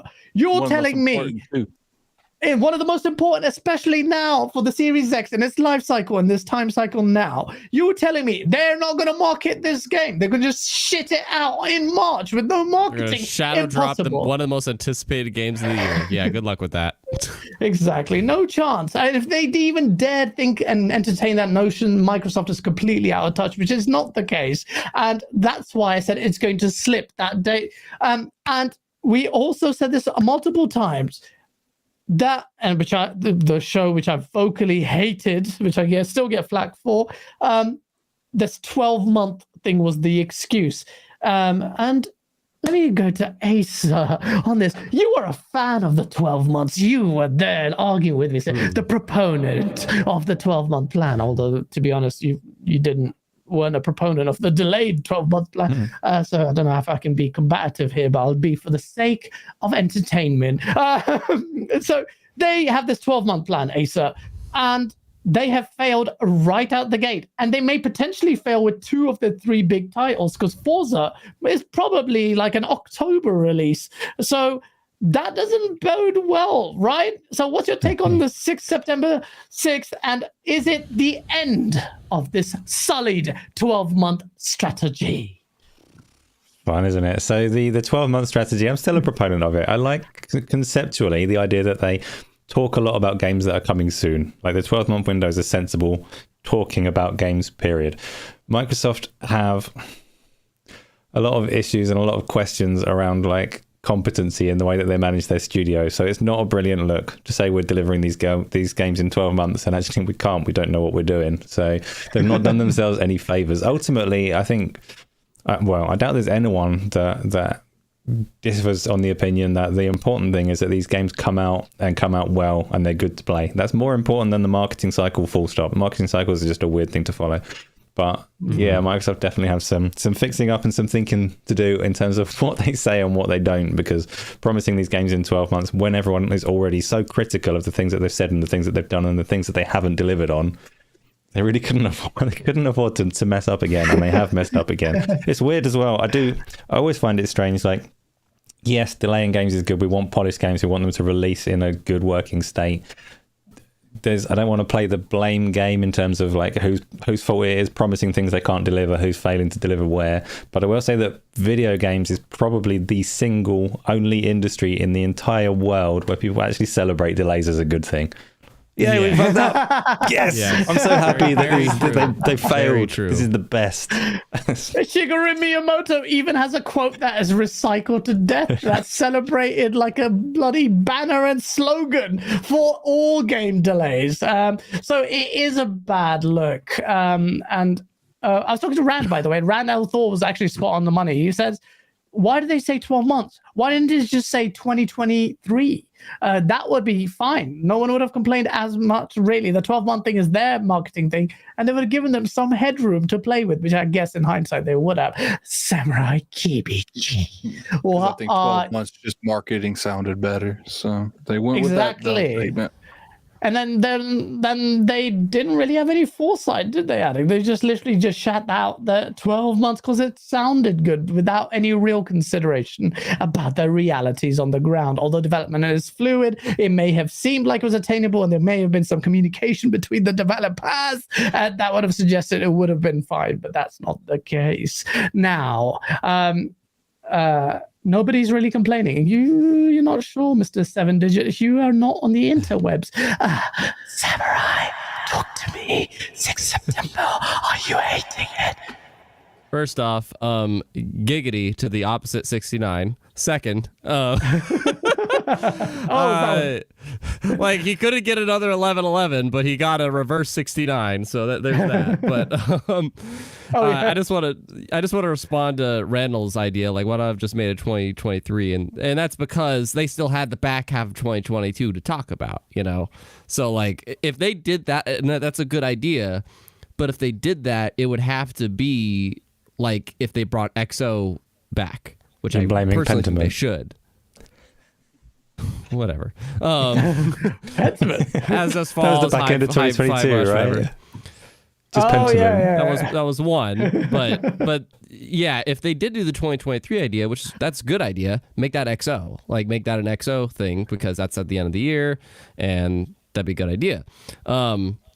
Now, as to this whole 12-month debate, because we haven't really talked about like, there's two parts of this question. First, Starfield. Starfield being in September is fantastic. Shoot me. Whatever. I say that's fantastic because if it was in the 12 months, we're in a busy first half of the year. I'm not gonna lie. I'm kind really of busy. Like, and especially like even just strictly speaking, Game Pass. You know, we just got off of Wolong, and there was just Atomic Heart last month, and then the month before that there was Hi-Fi Rush. And then April they have Minecraft. It's like every month they have something. I know people want to focus on the first party stuff. But that's just Game Pass. You're putting aside, you know, there's Star Wars, Jedi Survivor. June has 20-year-old franchises littered in that month. Between Street Fighter, Final Fantasy, Resident Evil, that's this month. Like, there's so much shit happening. Yeah. So it's like, it is one of the two most anticipated games of the year between Tears of the Kingdom and Starfield. But you also don't want to just shove it in a spot that it's going to be busy. You know? So that's the Starfield take. Now, the 12-month take, I'm personally with Asa. I like the idea of the 12 months. Okay. And here's the thing, because I've seen reactions where it's just like, that's a stupid model now because they lied to us. Fun fact, did you know whenever a game is delayed, that's already them breaking a promise that is a release date? Yeah, so all the time. 80% of the things that was promised in that 12-month win, and I'll use the word promised here, just like every single release date in the history of mankind is a promised date, but it's never for certain. 80% of the things announced in that 12-month window either got released or has a date on it. So that's a pretty good, like, that's a B. You know, that's a B grade. But if it's not 100%, they're lying to us. Fair. But I just personally think if it was like a 50-50 situation, great. But I don't think a single game is something that's just like, okay, they lied to us. It's one game. I get it. It's the big one, but it's one. I wouldn't use the word lie, but I would just say they fell short. And the first party games are important. You can't really like, it's bad message. It's just bad look. Where for all the reasons Ace has said, like you're just not in a position where you can just deploy these words and then just not come up to keeping your word, like the same extension, the series power debate, and that it's the same thing. But you know, it's still Starfield. It's so important. Right. More than waiting for. I don't care. I don't. Even if it's 8 months. Even if it's a year. Yes, it's a bad look. I'll cry about it. I'll complain. But more than that, Starfield just has to be good.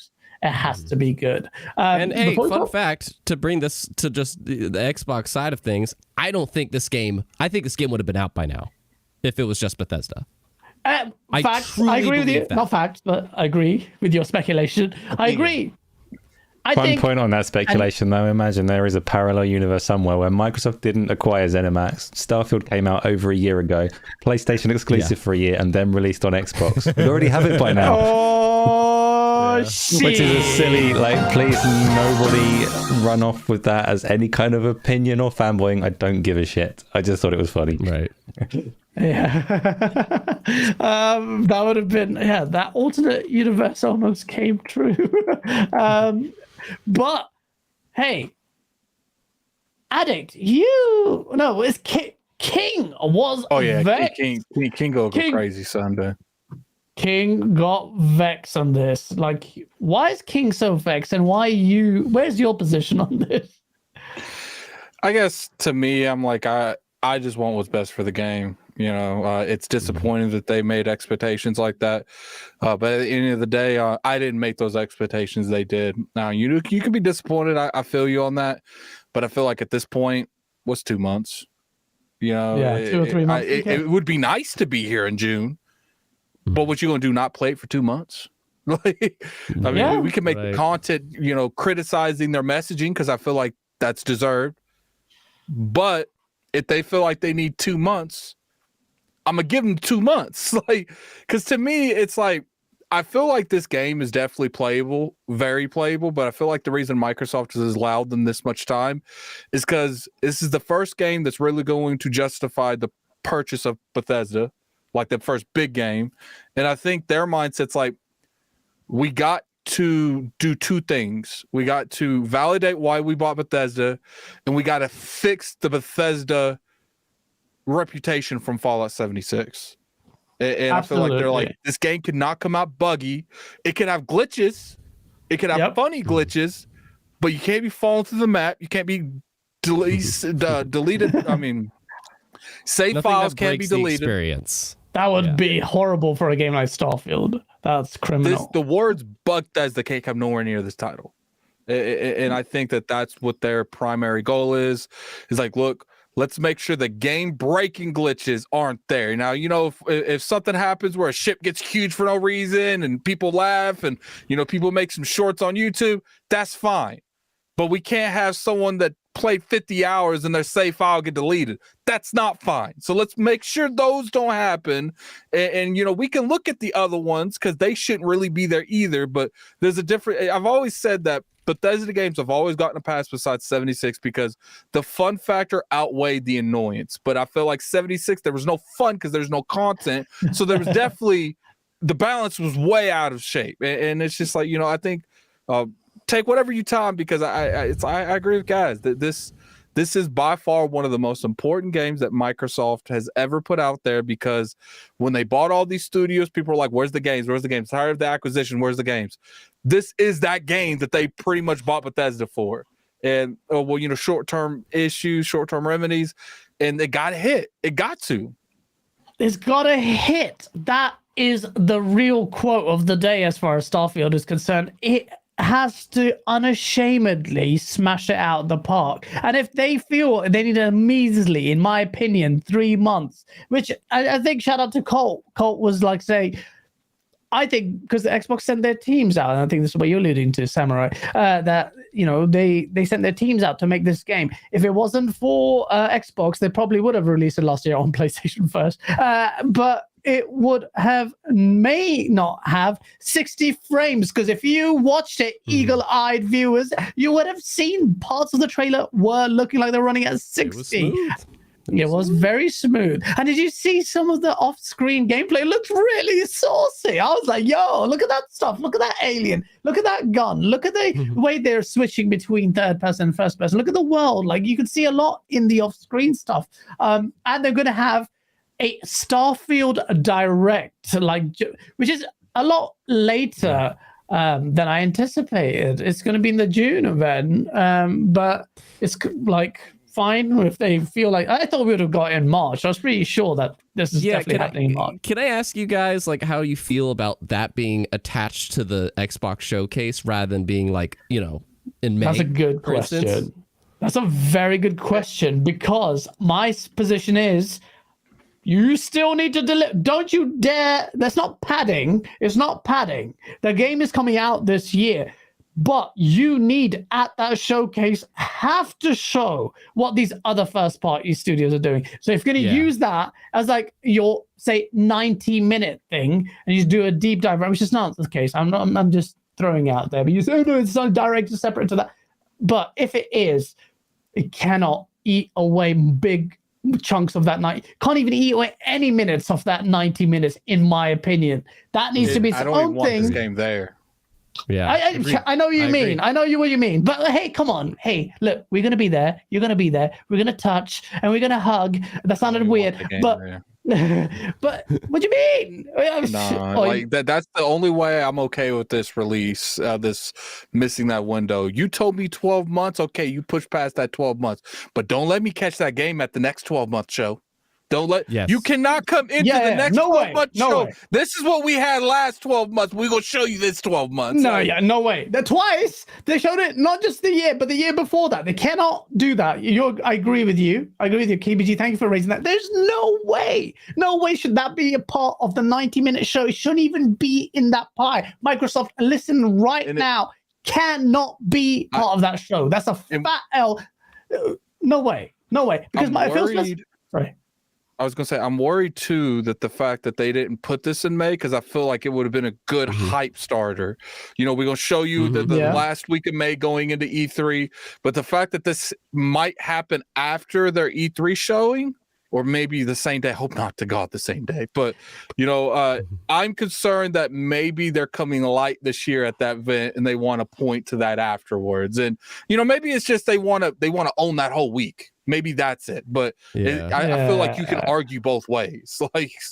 No, absolutely. Should not be part of that show. I have an idea, which again, I saw somebody earlier say, I like how some people have an idea as to how to run $1 billion company. True. We're just we're the consumers or whatever. But I have just this idea. I'm like, why did they make that attached to the show instead of just having it kind of as its standalone event day kind of a thing? And then I thought, and somebody else brought up earlier in the chat too, Forza can't be here either. Let's not talk about anything that was in that 12-month window unless we've barely seen anything of it. I think then that's I want that fair. shit in the pre-show. I'm gonna be real with you. I want that. I don't even want it in the pre-show, but I will accept if it's in the pre-show. And so maybe the reason they have it after the show is, and this is just very hopeful thinking, the show is very filled with stuff we haven't seen. Sure, maybe a couple little sprinkles of these got delayed, but now here's finally Arc 2 gameplay. If Arc 2 doesn't make the window either, we'll see. But there's some sprinkles of stuff that's going to let people down because we've already seen this. But the majority is surprisingly new stuff. Great. Yeah. Cool. If at least 70% is new stuff, great. And then but a lot of it's distant. A lot of it is not immediately in for the rest of the summer. Yeah. So the reason they have the Starfield thing right after the show is this is what's going to kick off our busy fall season. And that'll be dank. Absolutely dank. Whoever said you don't have to run $1 billion show, Microsoft, the $1 billion company, doesn't have to run a gaming company itself, because if the Xbox One wouldn't exist. So it's you guys don't know anything. Well, you don't even know how to type a sensible message. What is that about? We got people running Twitter to shambles, and just because people own companies and run divisions don't mean they know what they're doing half the time. A lot of these companies are multiple factions, they're multiple trees working under the same umbrella, and they mess up on communication 24/7. You got PR teams from one company not knowing what the other PR teams are coming from. It's more than you PlayStation, one of the biggest conglomerates when it comes to gaming, did the PlayStation 3. That's all you need to say. Well, absolutely. Well, you can say Xbox One, PS3, even the Xbox. When you talk about Xbox, Phil Spencer and company, everyone has dropped the ball. Wii U, exactly. Either couldn't even name the name of it, killed it, and everyone was telling you that. If you asked gamers about the Xbox One, if you laid it out to them before release, to all of us, what would he have said? I'm like, Connect bundled in, this price point, DRM at this thing, what messaging, what are you doing? Don't do it. They would have been okay if they listened. The people that they listened to, gamers, everyone watching this chat, is the reason why Xbox was actually able to recover, because they actually put their ears to the ground, albeit slightly late, but they did it. So it's you guys don't run $1 billion company. I'm like, all right, then let's just shut up and sit here like mummies and just talk about, I like this game because blah, blah, blah. Such a silly point. Scooter with a $5 because I'm more annoyed with Motorsport not getting a date than Starfield getting delayed. An RPG I get, but a racing game? Who's making it? Polyphony Digital? Which I want to say, because Forza, they tend to have these smaller streams pretty decently frequently. So we might see something in April and them just saying this is going to be a July game, or maybe it will be a June game. We'll see. But yeah, they might. I mentioned in my video it might come out June, but that was a joke. I hope people understand. I think it will come out winter time or holiday season. I don't think it's going to come out this half of the year, which is a really bad look. But I'm not worried about the game itself. Yeah. That's the problem. That's the difference. Because I think and it needs room to breathe, just like you said, Tony. Like, we have so many games. Forza, I think, would actually suffer pretty much. Dave in the chat says Motorsport October. I agree. I reckon that's coming out in October because it makes sense. You need breathing space, and Forza is the kind of game they've worked so hard on, and the game suffered as a result of multitude of games and yearly biannual releases. I want Hellblade 2 to come out in October. See, that's the thing. People are like, well, But I want it, Gaz. It could come out. It could come out in November. It just needs a month to shine. I think it's an early 2024 game. Like, yeah, okay, that would be good. From March-ish before that. Well, anyway, people are going. Let's be real here. Let's be 100%. People aren't going to give two shits about this delay as long as Starfield hits. But if Starfield doesn't hit, we're going to care about the delay. We're going to care about the last delay. We're going to care about the first time it showed up. We're going to talk about when Bethesda announced it 10 years ago and Microsoft didn't even own them. Everything is going to be picked apart with a magnifying glass. Rightfully so I would rather give them that 2 months than people look at 10 years of delays. Yeah, absolutely. With great power comes great responsibility, and we will pick them apart if this game doesn't bang. But I don't want to bang. It's going to bang. I think we got a super chat about this, but just the idea of Starfield going against Spidey 2, like, holy shit. That'd be the funny thing is, if they in they bag and they got that Bethesda software that I loved back in the day, I could see them, maybe comparing to a Spider-Man 2. Here's the thing: Spider-Man 2 is a beast to deal with. There's nothing that's going to outsoutsell that this year, in my opinion. It's because that Spidey name, it's a beast to deal with. Overrated. But we'll get into that. Deadly Headley with a member for 8 months. What aspect of Starfield are you most excited about? And conversely, which has you most concerned? Great question. Mine is exploration. Mine is too, Deadly. I'd say but I worry about the gunplay. Mine is collecting every cup in the universe and gathering it into one room and seeing what happens to the console. That's a Skyrim/Acer answer. So on point.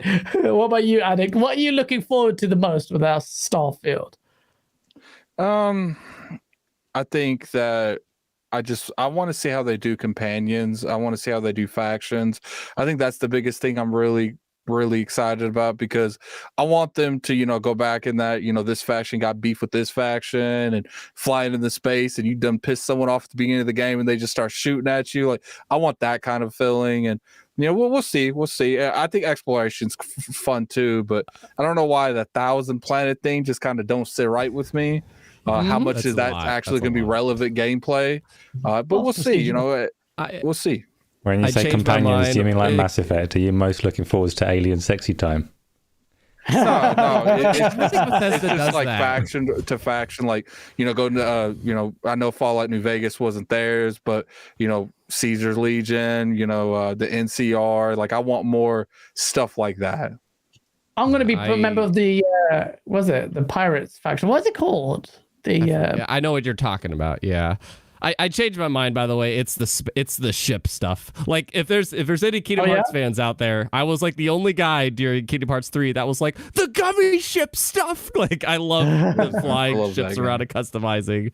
Yeah. There's so much stuff in this game, like exploration, combat, RPG elements, space building, base building, and space combat. Let's forget the combat. That's why I'm like, they need 2 months. Give them months. Give them the time they need. Red Legion. Thank you, Beta Cypher. Thank you. You keep saying all that Red stuff, Legion. guys, you keep saying all these features. The only thing I'm thinking of, that's a lot of shit to go wrong. Yeah, a lot of exactly. And that is true. This is why everyone's like, no one can say it looks so good. And Todd Howard in this trailer, he said, even we're surprised by just how big the game is. We are playing it all the time. And what thing he says is, it's also a very unique game. And before they were like Fallout in space, but he really did stress the unique point. To me, that means I'm just glad he didn't say it just works. It just works.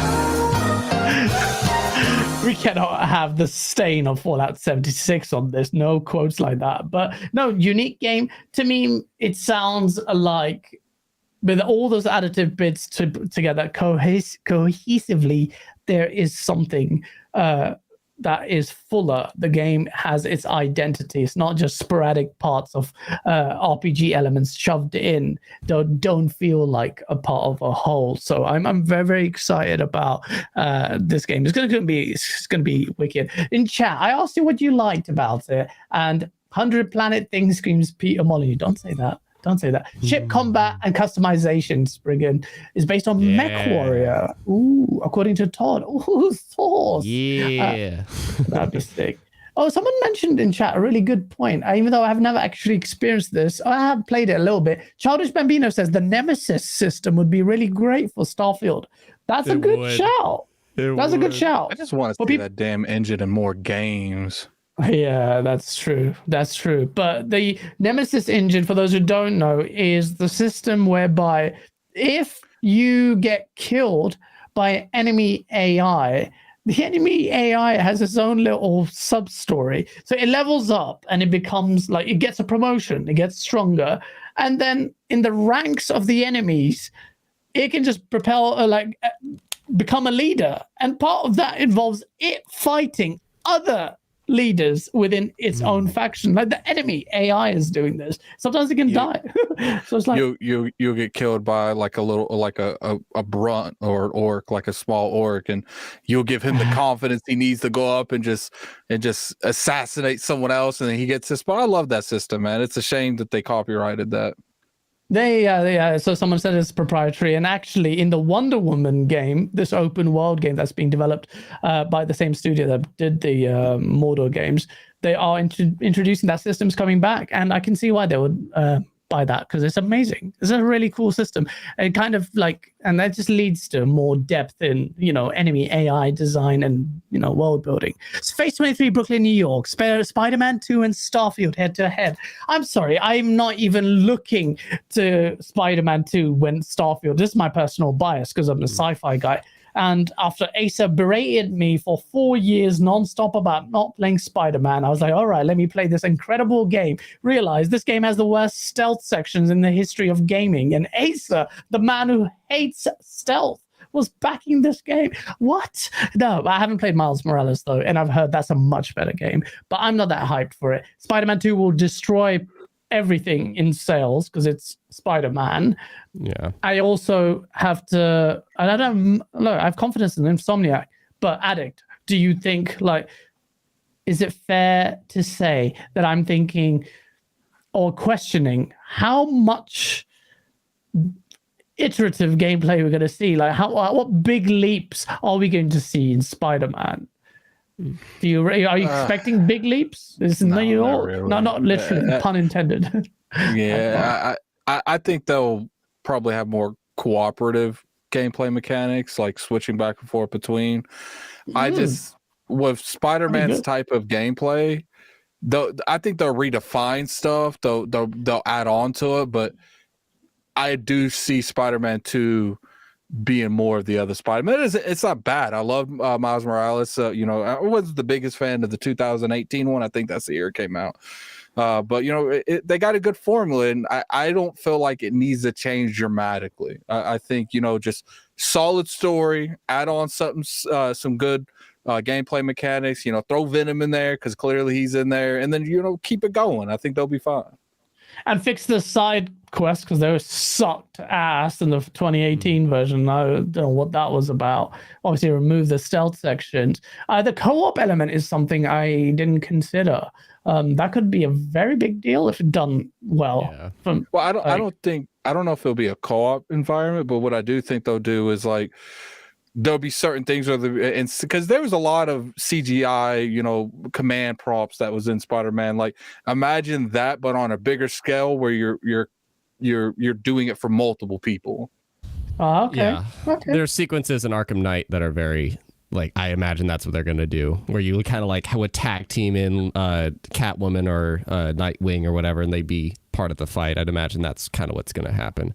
P.S. I'm the exact opposite of Gaz, chat. If I had the choice, I'm gonna be 100% Spidey 2, and I'm primarily an Xbox guy. But like, when Spidey 2's happened, I'm like, that I picked it for. I ain't touching nothing else. What about Starfield? Easily, easily Starfield. Sci-fi. I'm into sci-fi nerd. Space, and I haven't even. Oh yeah. If I'm trying to tell my friend, like my best friend, he is a sci-fi nut, and he's like, I don't know if I want to play Starfield. I'm like, dude, you're insane. You're insane. I'm just praying. Like I don't want PlayStation or Microsoft feel ballsy to throw those in the same day. Like it's like at that point, if PlayStation's like, we won't drop Spider-Man on the same day, I'm like, Starfield delay. They might do it. No.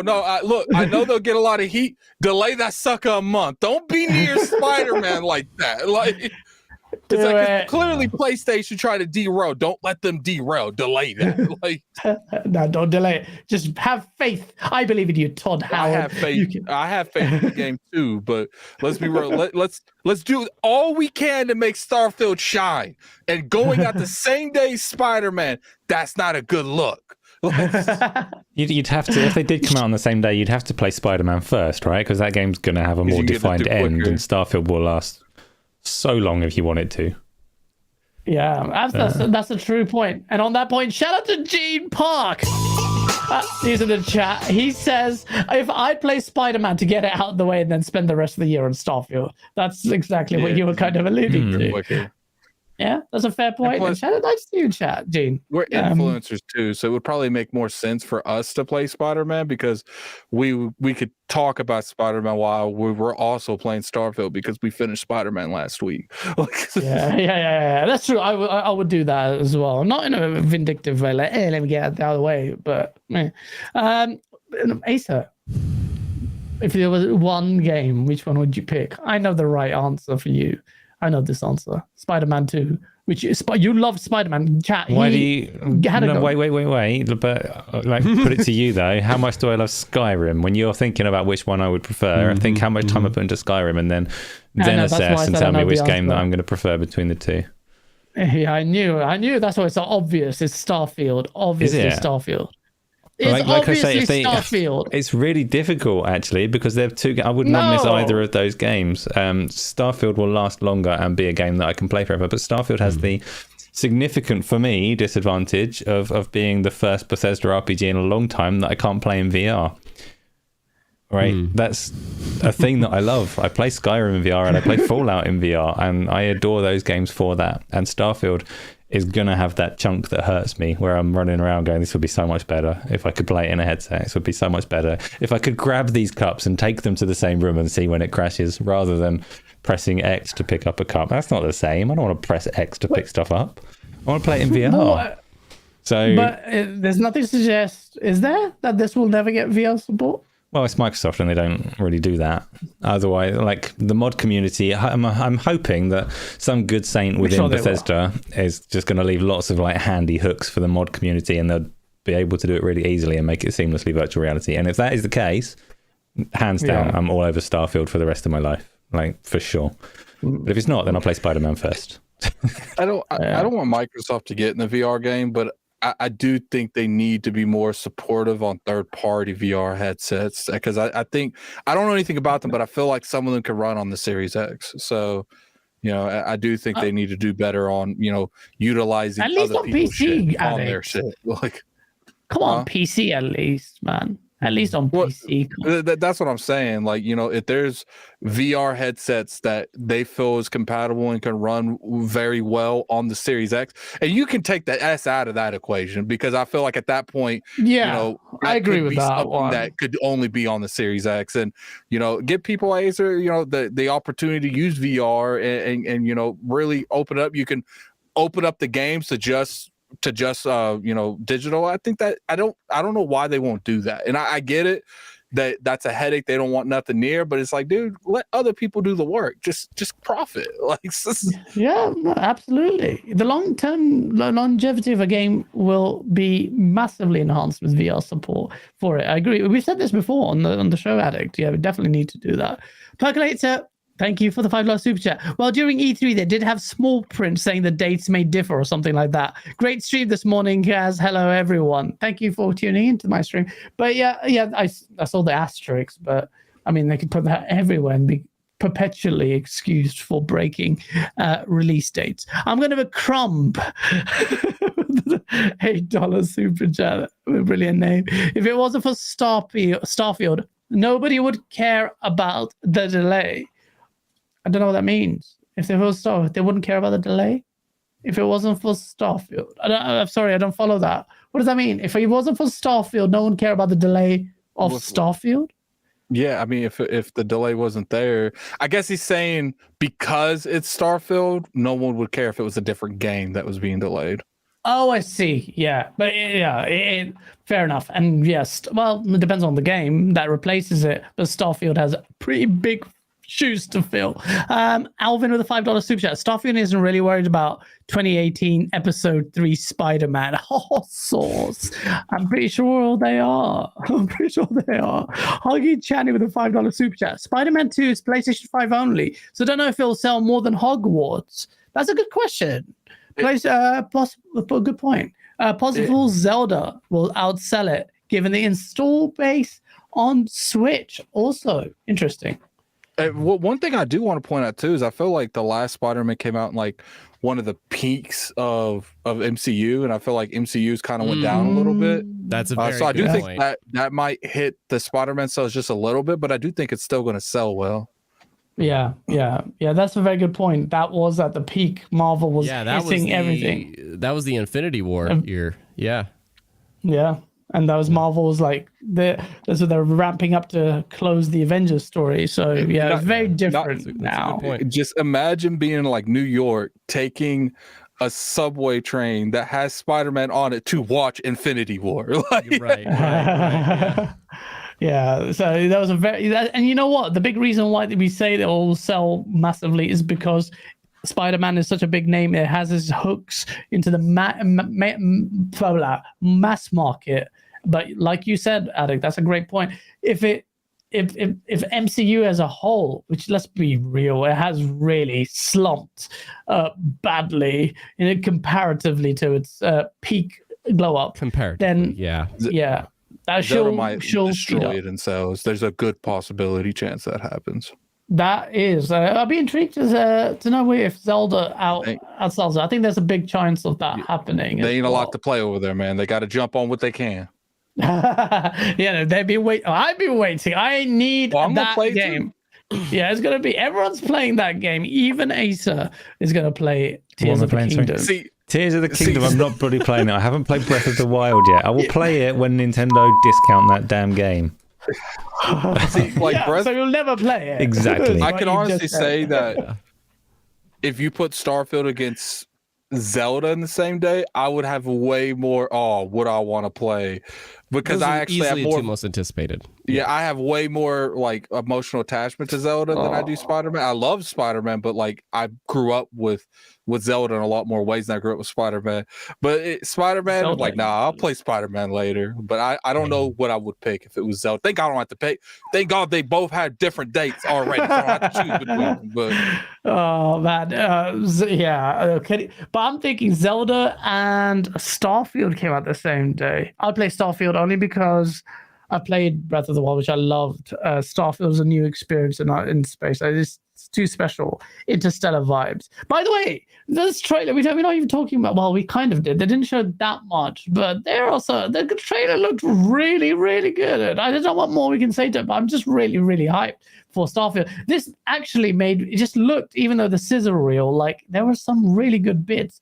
And you'll laugh at me for saying this, but my favorite part of that trailer, it was the astronaut going into the wormhole. Mm-hmm. It's just the vibe. It's just like it's 2001 Space Odyssey / Interstellar. Yeah. I was like, oh, what is the story they're telling? It's going to be saucy. I don't care about that much about the faction stuff. Well, I do, but I think if they have that story, but the surrounding it is this massive, pervasive sci-fi story. That'd be amazing. Like with Destiny, which I fell out of after Destiny 1. I always wanted to know more about the Guardian, the big white testicle floating outside the planet.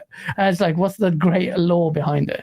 So let's see what this stuff. There's a lot of goodness here. That's why I'm saying, who cares about the 3-month delay? It's so much hanging on it. Alvin with the $2 super chat says Zelda will sell more copies than the PlayStation. A number of PlayStation 5s exists. Source. I cannot make that determination. Well, it did outsell more than how many Switches were out at the time. That was a different time. But we had over 100% attach rate, which is crazy.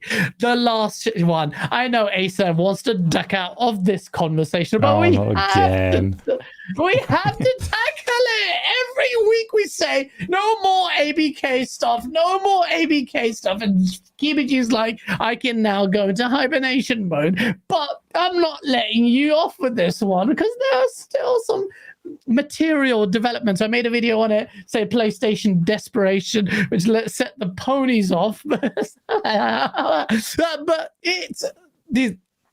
You gotta love it. You gotta love it. How can you not love it? The facade that I've always been talking about for years. It's all the veneer cracks, and we start to see more and more of. And both companies, by the way, I know it came at PlayStation pretty hard here. I have also been vocal about the way Microsoft is looking with Brad Smith. Oh, here's a contract. Please sign it. It's just like all of it is just both companies don't look great, but PlayStation to me looks pitiful. But and I know it's legal stuff, and you know when you come across opposition's like statement, and you're like, "This is." I look at that, and the bit I'm talking about, I'm like, "You guys are straining to find excuses here." Sony says Xbox would sabotage the PlayStation versions of Call of Duty, but in later levels or maybe future updates, they could potentially do that. Asa. Does this not suggest that the fact that they would put that out there, Sony, does that not suggest that Sony would be like, just like even mentioning it? I'm going to give you the really boring answer because it is a boring topic to me. I'm sorry. Sony's whole job there is to look at what Microsoft are putting forward and poke holes in it and say, hypothetically, they could do this. Hypothetically, if the behavioral remedies that Microsoft are offering leave that possibility open, then Sony are obviously going to point out that possibility because they have a responsibility to do so and they want the deal to be stopped, right? So it doesn't mean that they think it's going to happen. And they even say in the same quote, even if Microsoft acts in good faith, and you'll agree with them on this one, I'm sure. Even if Microsoft acts in good faith and Call of Duty is multi-platform and they try their best to do a good PlayStation version, obviously they're going to prioritize the Xbox version and put their best engineers on it. And you as an Xbox fan are going to be sitting there going, well, that's the least I'd expect from Microsoft. Of course they should prioritize the version for their own fans and consumers. Yeah, of course they will. Well, of course they will. It's like saying water is wet. Yes, Sony, they would do that. Just like you would do that. But are you saying that Sony should then just not point these things out? Like what's Sony's position supposed to be in this? What? Not mention the fact that, I mean, this is not, there's no substantive value there. If you're presenting this in court and you say, but they could substantially sabotage that, a judge will assess that and think, what's the likelihood of that happening? Can you point me to any precedent where this has happened? And not a judge, a regulator. So they're presenting to the CMA and saying the behavioural remedy is weak for these reasons. Like, these are the flaws, these are the holes, these are the things that they could potentially exploit. Are they wrong? No, you're going to look at it on the facts. You can't just, no, but they have to consider it. A weak argument is a weak argument. You can't just put that forward and say, oh, well, yeah, they could potentially do that. Done. I mean, that means you have not even considered the facts of the case in any detail. You're like, right, okay, point me to where this has happened before. See, if you put this, otherwise I could put an exhaustive list of all the things that everyone could do in a myriad of different ways. And then I'm going to sit here and entertain a bundle of 15,000 submissions of absolute nonsense. That's like Sony. But the issue that the CMA raised, or their concern with a behavioural remedy, is that they're not enforceable for whatever reason. So it's only given examples of how that could be worked around and how there are holes in it. Makes sense. I do. So What I have to acknowledge, though, is I totally get why people are upset with Sony in general over the whole thing, because Sony, it's not so much like people like to call them liars. I don't think they are particularly lying throughout this process, but they are very hypocritical in that everybody knows that they have, throughout the last 20 years or so, practiced a lot of anti-consumer things of their own, and these are what they're complaining about. And I get it. I get why that upsets people, because yes, like, we've spoken many times, like timed exclusivity, the Call of Duty deals that they have, the marketing deals, they're shit for consumers, and they have been for the duration of the time they've had them. Microsoft have not been doing those, and we've given them like suitable praise for that. I'm very glad that part of Phil Spencer's era is that they don't get timed exclusivity on bits of content like Sony have continued to do. Everybody hates what Sony are doing there. So I get that people are saying, Sony, you're not in a position to complain about this. But at the same time, Sony's hypocrisy makes them, in a sense, it makes them more right. It proves the validity of what they're saying, because the things that they're complaining about are things that if we do it, they can do it. They obviously believe in. Like, they believe that these are effective strategies. They're literally doing them. So I get the complaints. I get, like, you're being hypocrites. You do this yourselves all the time. That's why they're saying them. They know that these things work, and they know that these things would work if Microsoft did them. It adds legitimacy, even if it makes you hate Sony more. But I was talking to Kimberly before the show, because we were talking about how, you're right, I hate talking about this. I think this is such a tedious topic. And we were saying, like, imagine if the deal doesn't go through, how much longer we're going to have to talk about this. Like, please let it through so that we don't have to deal with the remediation afterwards and the consequences and the fallout of it failing. Please let it through so that we can never speak of it again. I'm desperate to not speak about it anymore. If it doesn't go through, chat, prepare for Imagine if it doesn't go through. I'm not even scared of that. I'm scared if they decide to double down and try to buy another company instead of them, like Ubisoft or something. Because I'm like, it just reset. They hit the reset button. Like, we're going through again. Man, I don't think I have. We're talking about Assassin's Creed.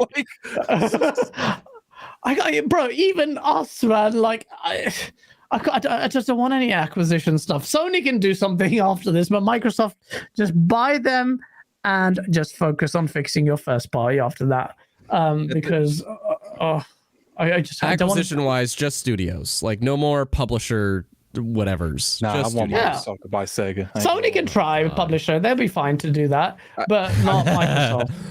Let them do it, because I want to see the hypocrisy of the other people crying like consolidation. That's where I'm at, guys. I'm past reasonable addict. I'm messy addict now. I'm like, you know what? When Microsoft heard that, they're like, you know what? I'm afraid they might do this.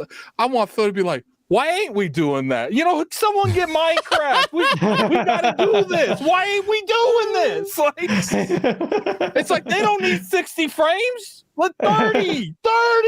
Like, man, but I do genuinely think ABK is for the betterment of everyone, apart from Sony's bottom line, but better for games. Just not Sony, but for gamers. Yeah, just my take on this. Somebody brought up a good point earlier where they were like, so is Minecraft worse on PlayStation, kind of a thing? And they keep bringing up that example, you know, like that's what Microsoft's bringing up, and that's what people can bring up because it's a good example. It's now, hold on, I can see Ace's face going like, but it's a way less technical game, you know, so that's something or whatever. But it's literally a game that's less than 2 gigabytes, kind of a thing, versus one that's like over 100. And then you can take it a little bit further than that. All the Bethesda stuff, I know it's a little bit more short term, but they haven't like janked up those builds, you know, the Fallout 76, the Elder Scrolls Online. There's a lot of stuff that they have. So they adhered to their contracts. You think Sony, if they bought ZeniMax, would allow Deathloop? And I'm pretty sus on that. I don't think they would have fought for Deathloop. They would have kept. Let Microsoft have that. If it was something like Starfield, they would have pulled that. Yeah, we pulling that. See you in court. 100%. But the thing is that like if they did sabotage or whatever, because that's what we're talking about, you know, like, hey, they could sabotage their releases to our platforms, even if they are on our platforms. One of the reasons they are constantly promoting, hey, we're not taking this away from anybody, is we spent like $70 billion on this, and we're going to recoup that freaking fast if we have it everywhere. Like, and we don't want people to like feel like, oh, it's going to run badly here or whatever. And, you know, I still can't believe they said day and date switch. I still can't believe that. That's insane. I did a video about that. But like, you know, hopefully it's Nintendo, like, okay, it's going to be like 720, 30 frame. Let's come back to that. Well, there's Nintendo and Nvidia, whatever, blah, blah, blah. But like, yeah, totally. But the point is, we want it to run good. We want it to run good everywhere, so people will buy it, sure.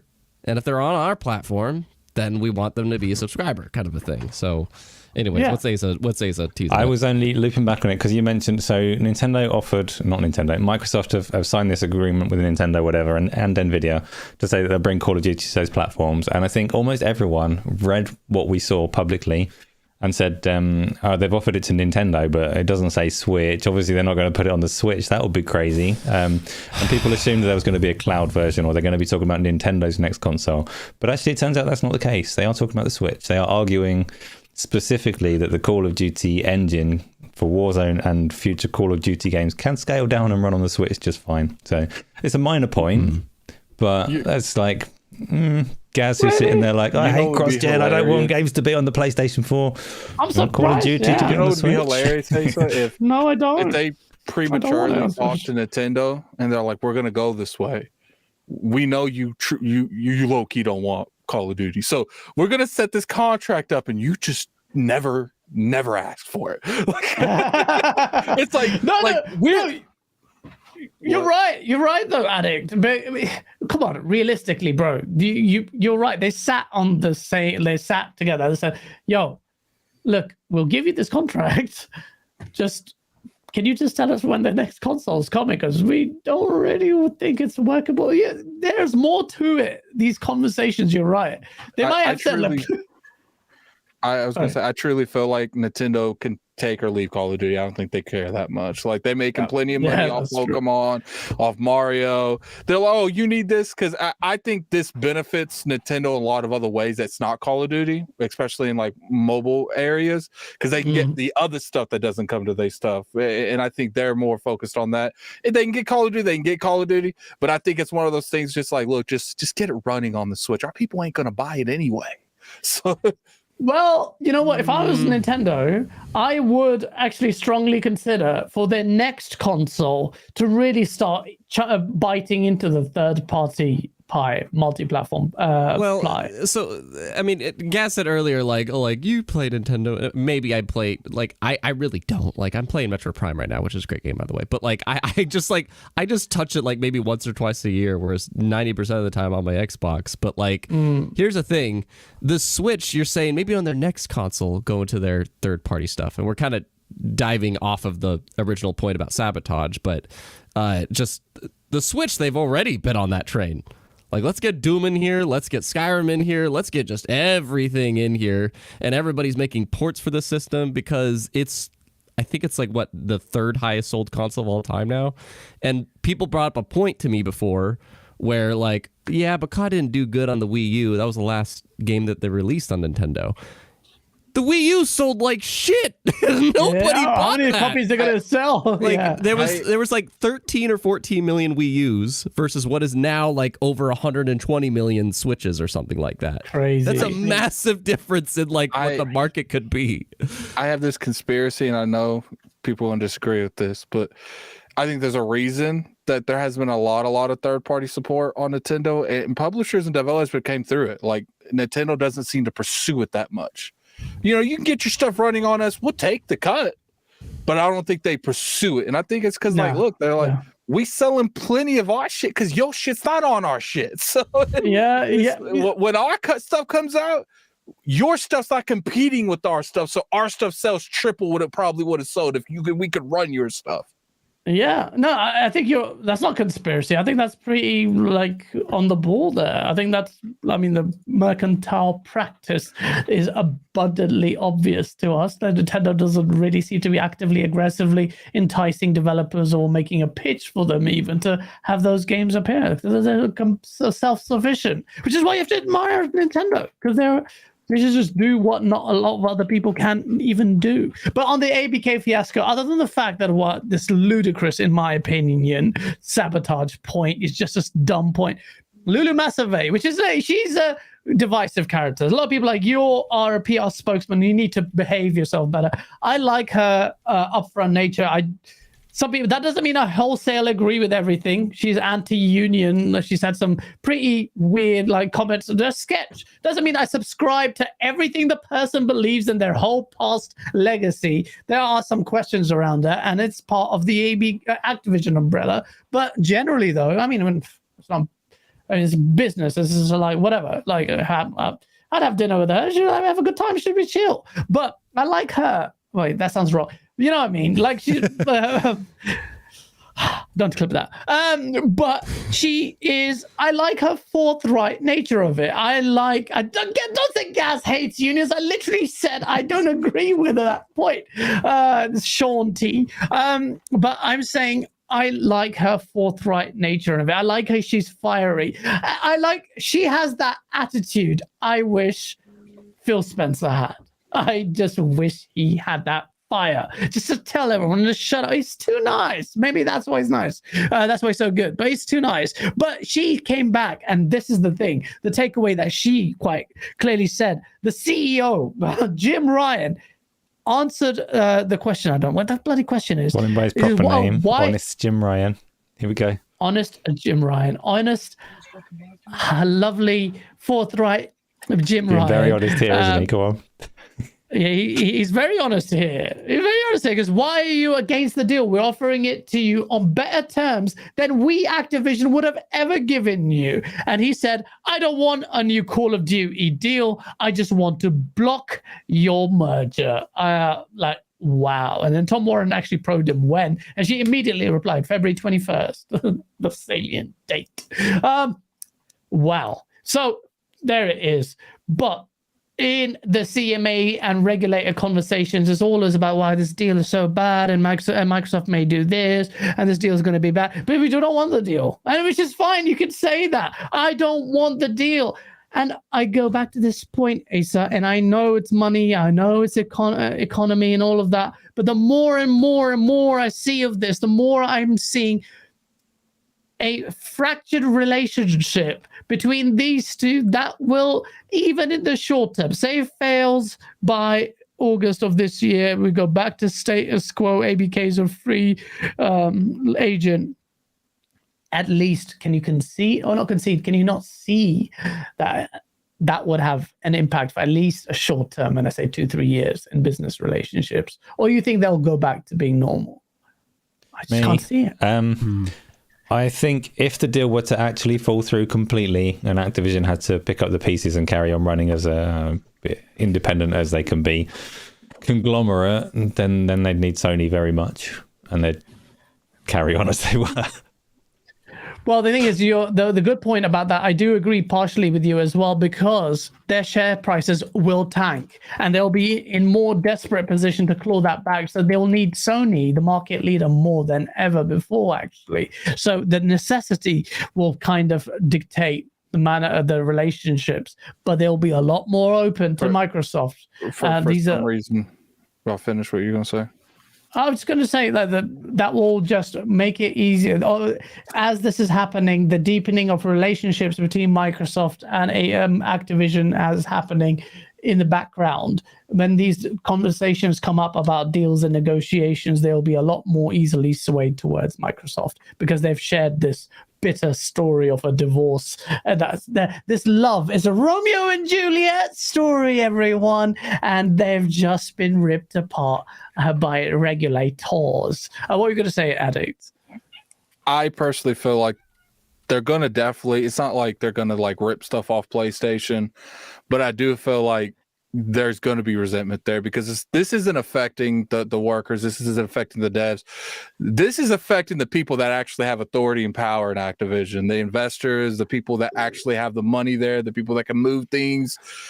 And when you deny them that cash out, that golden parachute, I find it very hard to believe they ain't gonna be beef. Like they ain't gonna be open beef. I don't think it's gonna be public, but it's gonna be one of those things where they come to renegotiate for the next Call of Duty marketing deal. They're like, well, how much you want for the next Call of Duty? $68 billion. Lulu would definitely say that. It's like, Lulu would okay, 100% say that. What's a realistic number? I already signed Microsoft for $2 because guess what? They were willing to give me $68 billion, but I don't think you're going to give me that, are you, PlayStation? They gave me $5 billion severance as well, so screw you. You're right. No, I do think that I disagree that it doesn't affect the workers and developers, because I think it really does defend. No, they really I'm not talking about. I was talking about like specifically the people that have power at Activision. Yeah, that's a good point. Will gain the most monetary value is the ones that they are pissing off. The people that and the ones who make the decisions. Yes. Yeah, that's who they're specifically pissing off. And obviously, I do think that these wounds will get fixed.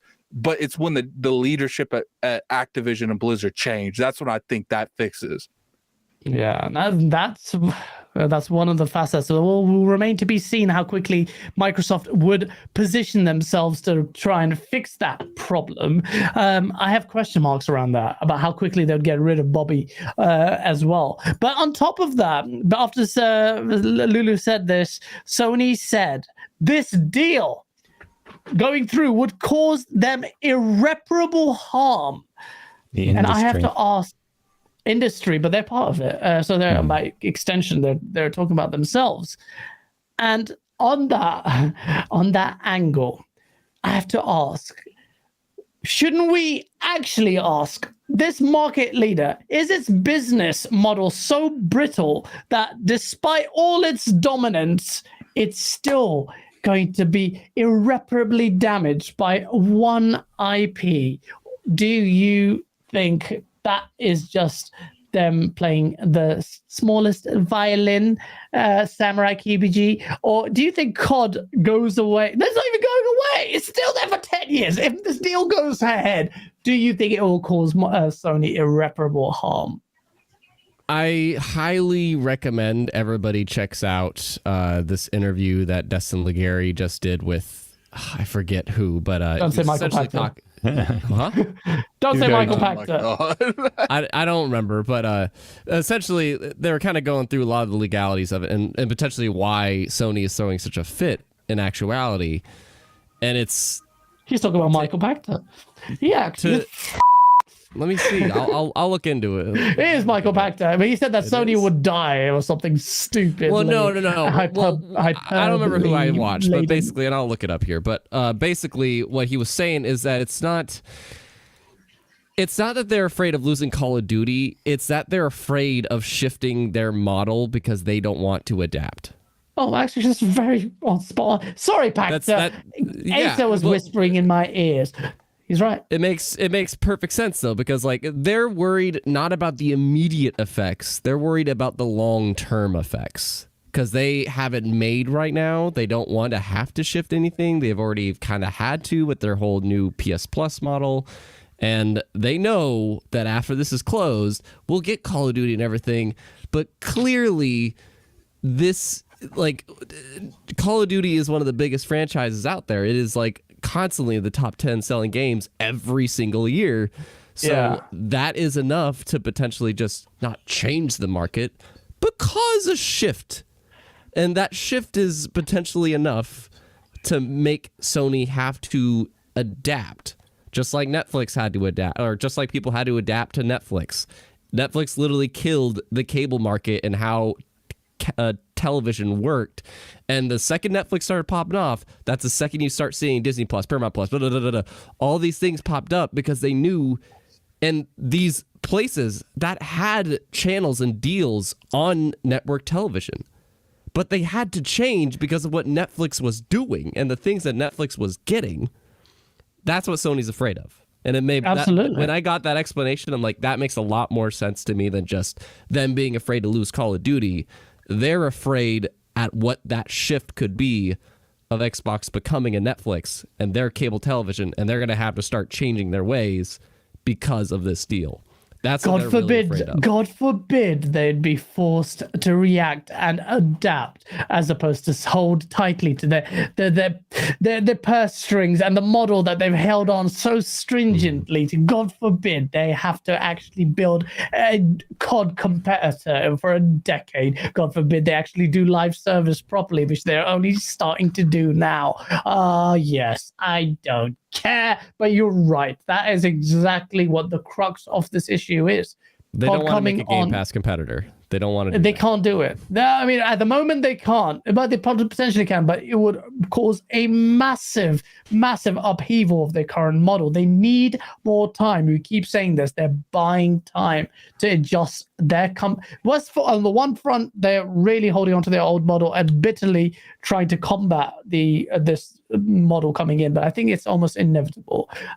Secondly, though, they are positioning themselves to get into a position where in a cloud market in the future, where Microsoft is much better, infinitely better positioned to dominate them. They just need more time to position themselves. They need more games. They need more IP. They need to really... So the pressure is on PlayStation. It's just good for competition generally. But this is one last sticking point, ABK, which I do think it will go through. When that happens, the industry is going to be very interesting. In the background, Sony will have a lot to do, which is good. They're market leader. Let's have some fire up their asses.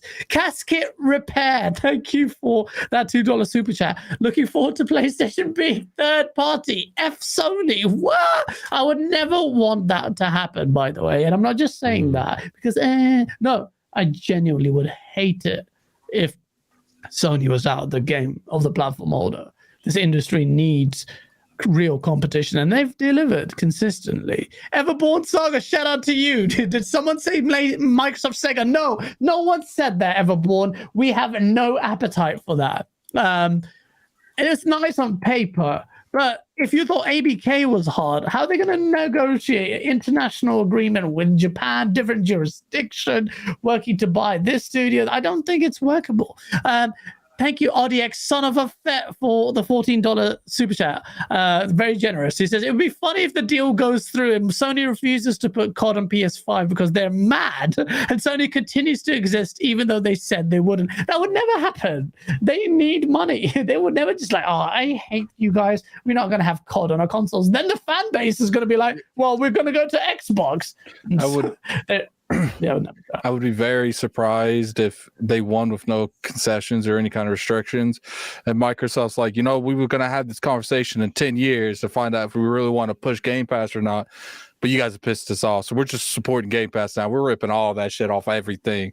It's all, you got to come over here. I know it would never happen, but it's like, we offered you 10, but now you ain't getting a month. But I am still beside myself on this point. Why?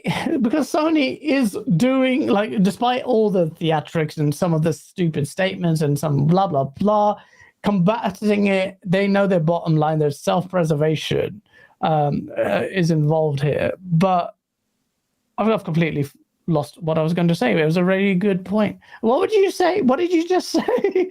My ADHD just kicked in. You were saying why? Oh, no. This is the point. The 10-year deal. They'll still get it. I don't think they should. I don't think there's no way for Sony to be able to benefit from a 10-year deal after this. There should be a punitive measure. You didn't accept the deal, then it should revert to 5 years. There has to be some alternative, in my opinion. I don't see that feasibly because the case now, Microsoft has woven it that it will do it with goodwill and good intention, and you can't renege on that. But the problem, in my opinion, is, and I feel like Microsoft has been too soft. They should have said from the outset, you want to say no to 10 years and go back to the 3 or 5 years, whatever it is, then go for it.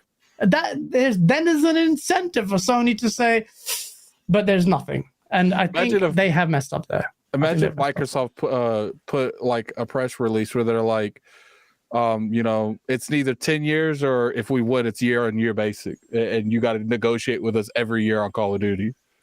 I agree with you. I mean, as silly as that some people may think that sounds, that is how you leverage your position. You put $70 billion on the table. If Sony did this, they would behave a very different way. If you just in an alternative universe, like Sony was Microsoft, whatever. Microsoft may be doing the same thing Sony are now. Who knows? But Sony would be like, right, you want to sign this deal, we'll get it through the regulators, accept it now, or we'll give you 3 years and be happy with it. I do not understand. Mike, that means that was the reason why they haven't done that is they don't have that. Microsoft didn't have that confidence themselves. They don't. It is balmy to me that they haven't done that. And they can still do it. They can still say, but it will hurt their case. They're like, oh, you're already going back on it now? But there's ways to finesse it. So we have given you everything. Here's the contract. We invited you to bring in more additional provisions, like Brad Smith said, and you still do not accept anything or even have the courtesy of giving us a response and sitting on the same table. Regulators, take note now. We need to understand and push this forward. If Sony do not get to have the benefit of 10-year deal if this goes through after combating us all this time. So we want to offer them another 5 years because we need to push this through. Either Sony believes in its words when it says this deal is, that we're going to be obstructive in it and just go away with it, or they commit to this 10-year deal. What are the conditions? They've done everything. Microsoft has done everything now. I'm kind of curious. Calm down, guys. Yeah, and that energy is a signature. But calm down. I think what Microsoft should do is they should lure them out to find out what they really want, which they probably know. They probably have people talking to each other. Corporate espionage is probably going all types of shit right now. But I wonder if they're like, okay, we'll sign a deal that's saying we'll never take Call of Duty off you. I don't care, 20, 30 years, but Game Pass is still happening, baby. You ain't stopping that. And see if they sign that deal. Because to me, this isn't about the 10-year. This is about the potential of what Call of Duty can do on Game Pass. It is. It's everything what Samurai Kibuji said that I think Michael Bacter said, or whoever it was that Destin interviewed. It is that point. They would not sign it. They would rather commit seppuku than accept this deal, like I said in the last video. And just off the point that Gaz, you're saying before, like they're being too nice, and just the truth is, like, as Asa was saying earlier, with just the, I think afterwards they'll just figure out, they'll just move on. Business be business. There's somebody earlier in the chat, Tom909, he said, despite all these theatrics, Sony has Minecraft Dungeons on PS Plus this month. Business and money tops on all this shit. Like that's what he said. And like, it's true. They just keep wanting to put stuff wherever there's a huge player base because they'll get stuff for it. And somebody else also said, like, I think it's Wix, it's just like, they'll benefit from, Microsoft will benefit from the 10-year deal. Like it's a guarantee that they'll be able to publish games on this other platform because they're not interested in this exclusive stuff. They just want to be the most accessible platform ever, and that's how they'll reach every market they possibly can, kind of a thing. Maybe not with all mutual games, benefit to them, mutual, but exactly. In the long it's a run, mutual benefit. Yeah, but in so the long run, there are questions. They could throw a fit. They could take the gloves off, if you will, but there's got to be a business guy behind them going, "Don't do that." Don't do that. And the therapist will be like, yes, do that. You'll feel better. But the business guy's going to be like, get out of here. No. That is a multifaceted, very, very intricate thing, especially when the eye-watering figures are involved. And I don't think people appreciate just the sheer, absolutely astronomical number that this company is. The value of this deal is. This would change the fate of entire countries, the value of ABK. It would change the entire country's future in their populace. That's how much money we're talking about. This is not a small thing. So it's easy for me to say, oh, you be aggressive, this, that, and I do believe in all the things I'm saying, but this is coming from a very micro, tiny, individual man position. And I know and I concede there are trillions of points. And we'll talk about this next week when Asa's Michael going to lead the Tony's a bit topic on extreme, ABK. though. Like, Gaz is over 5 foot, I'll have you know.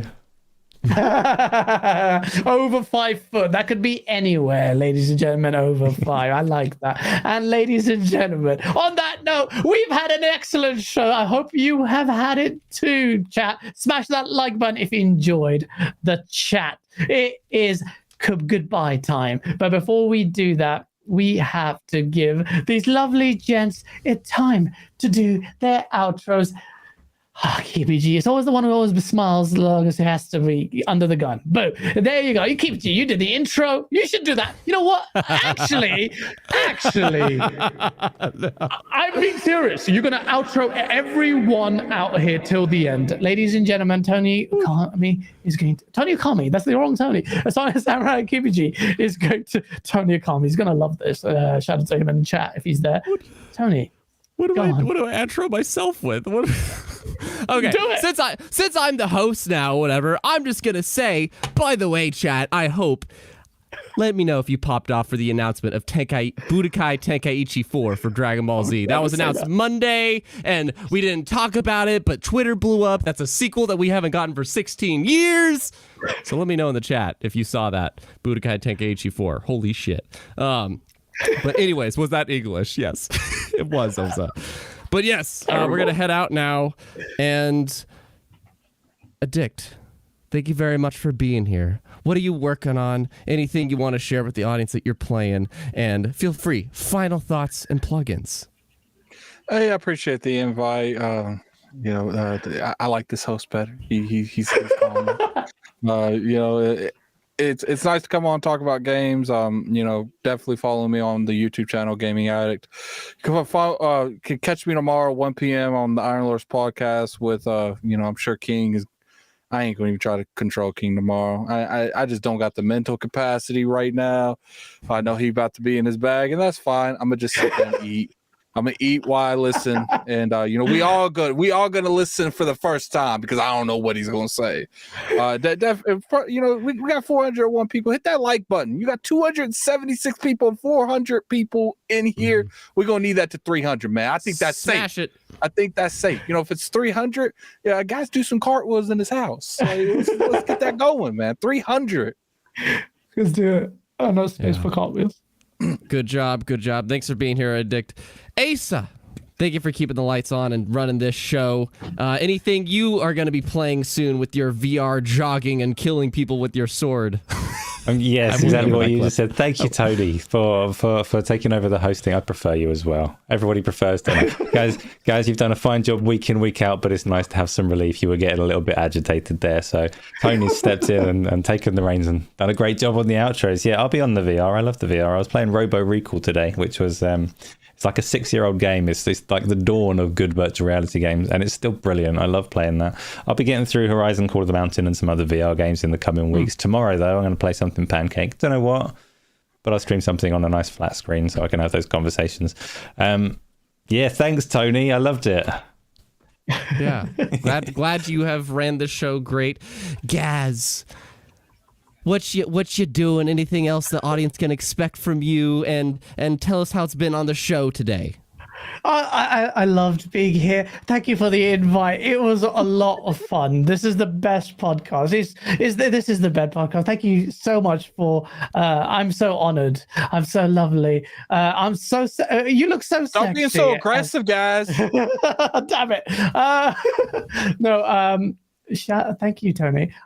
Yeah, I have some stuff in the works. I'm streaming now. It's on my channel. Oh, look, Isla Drummond, who I don't know in this alternate universe. Thank you for put my link in the chat. I have more videos. I have Source coming. I've been silently collecting receipts because the Source has to always be better than the last one. So hopefully I will do a good job to satiate everyone as high expectations. So thank you for that.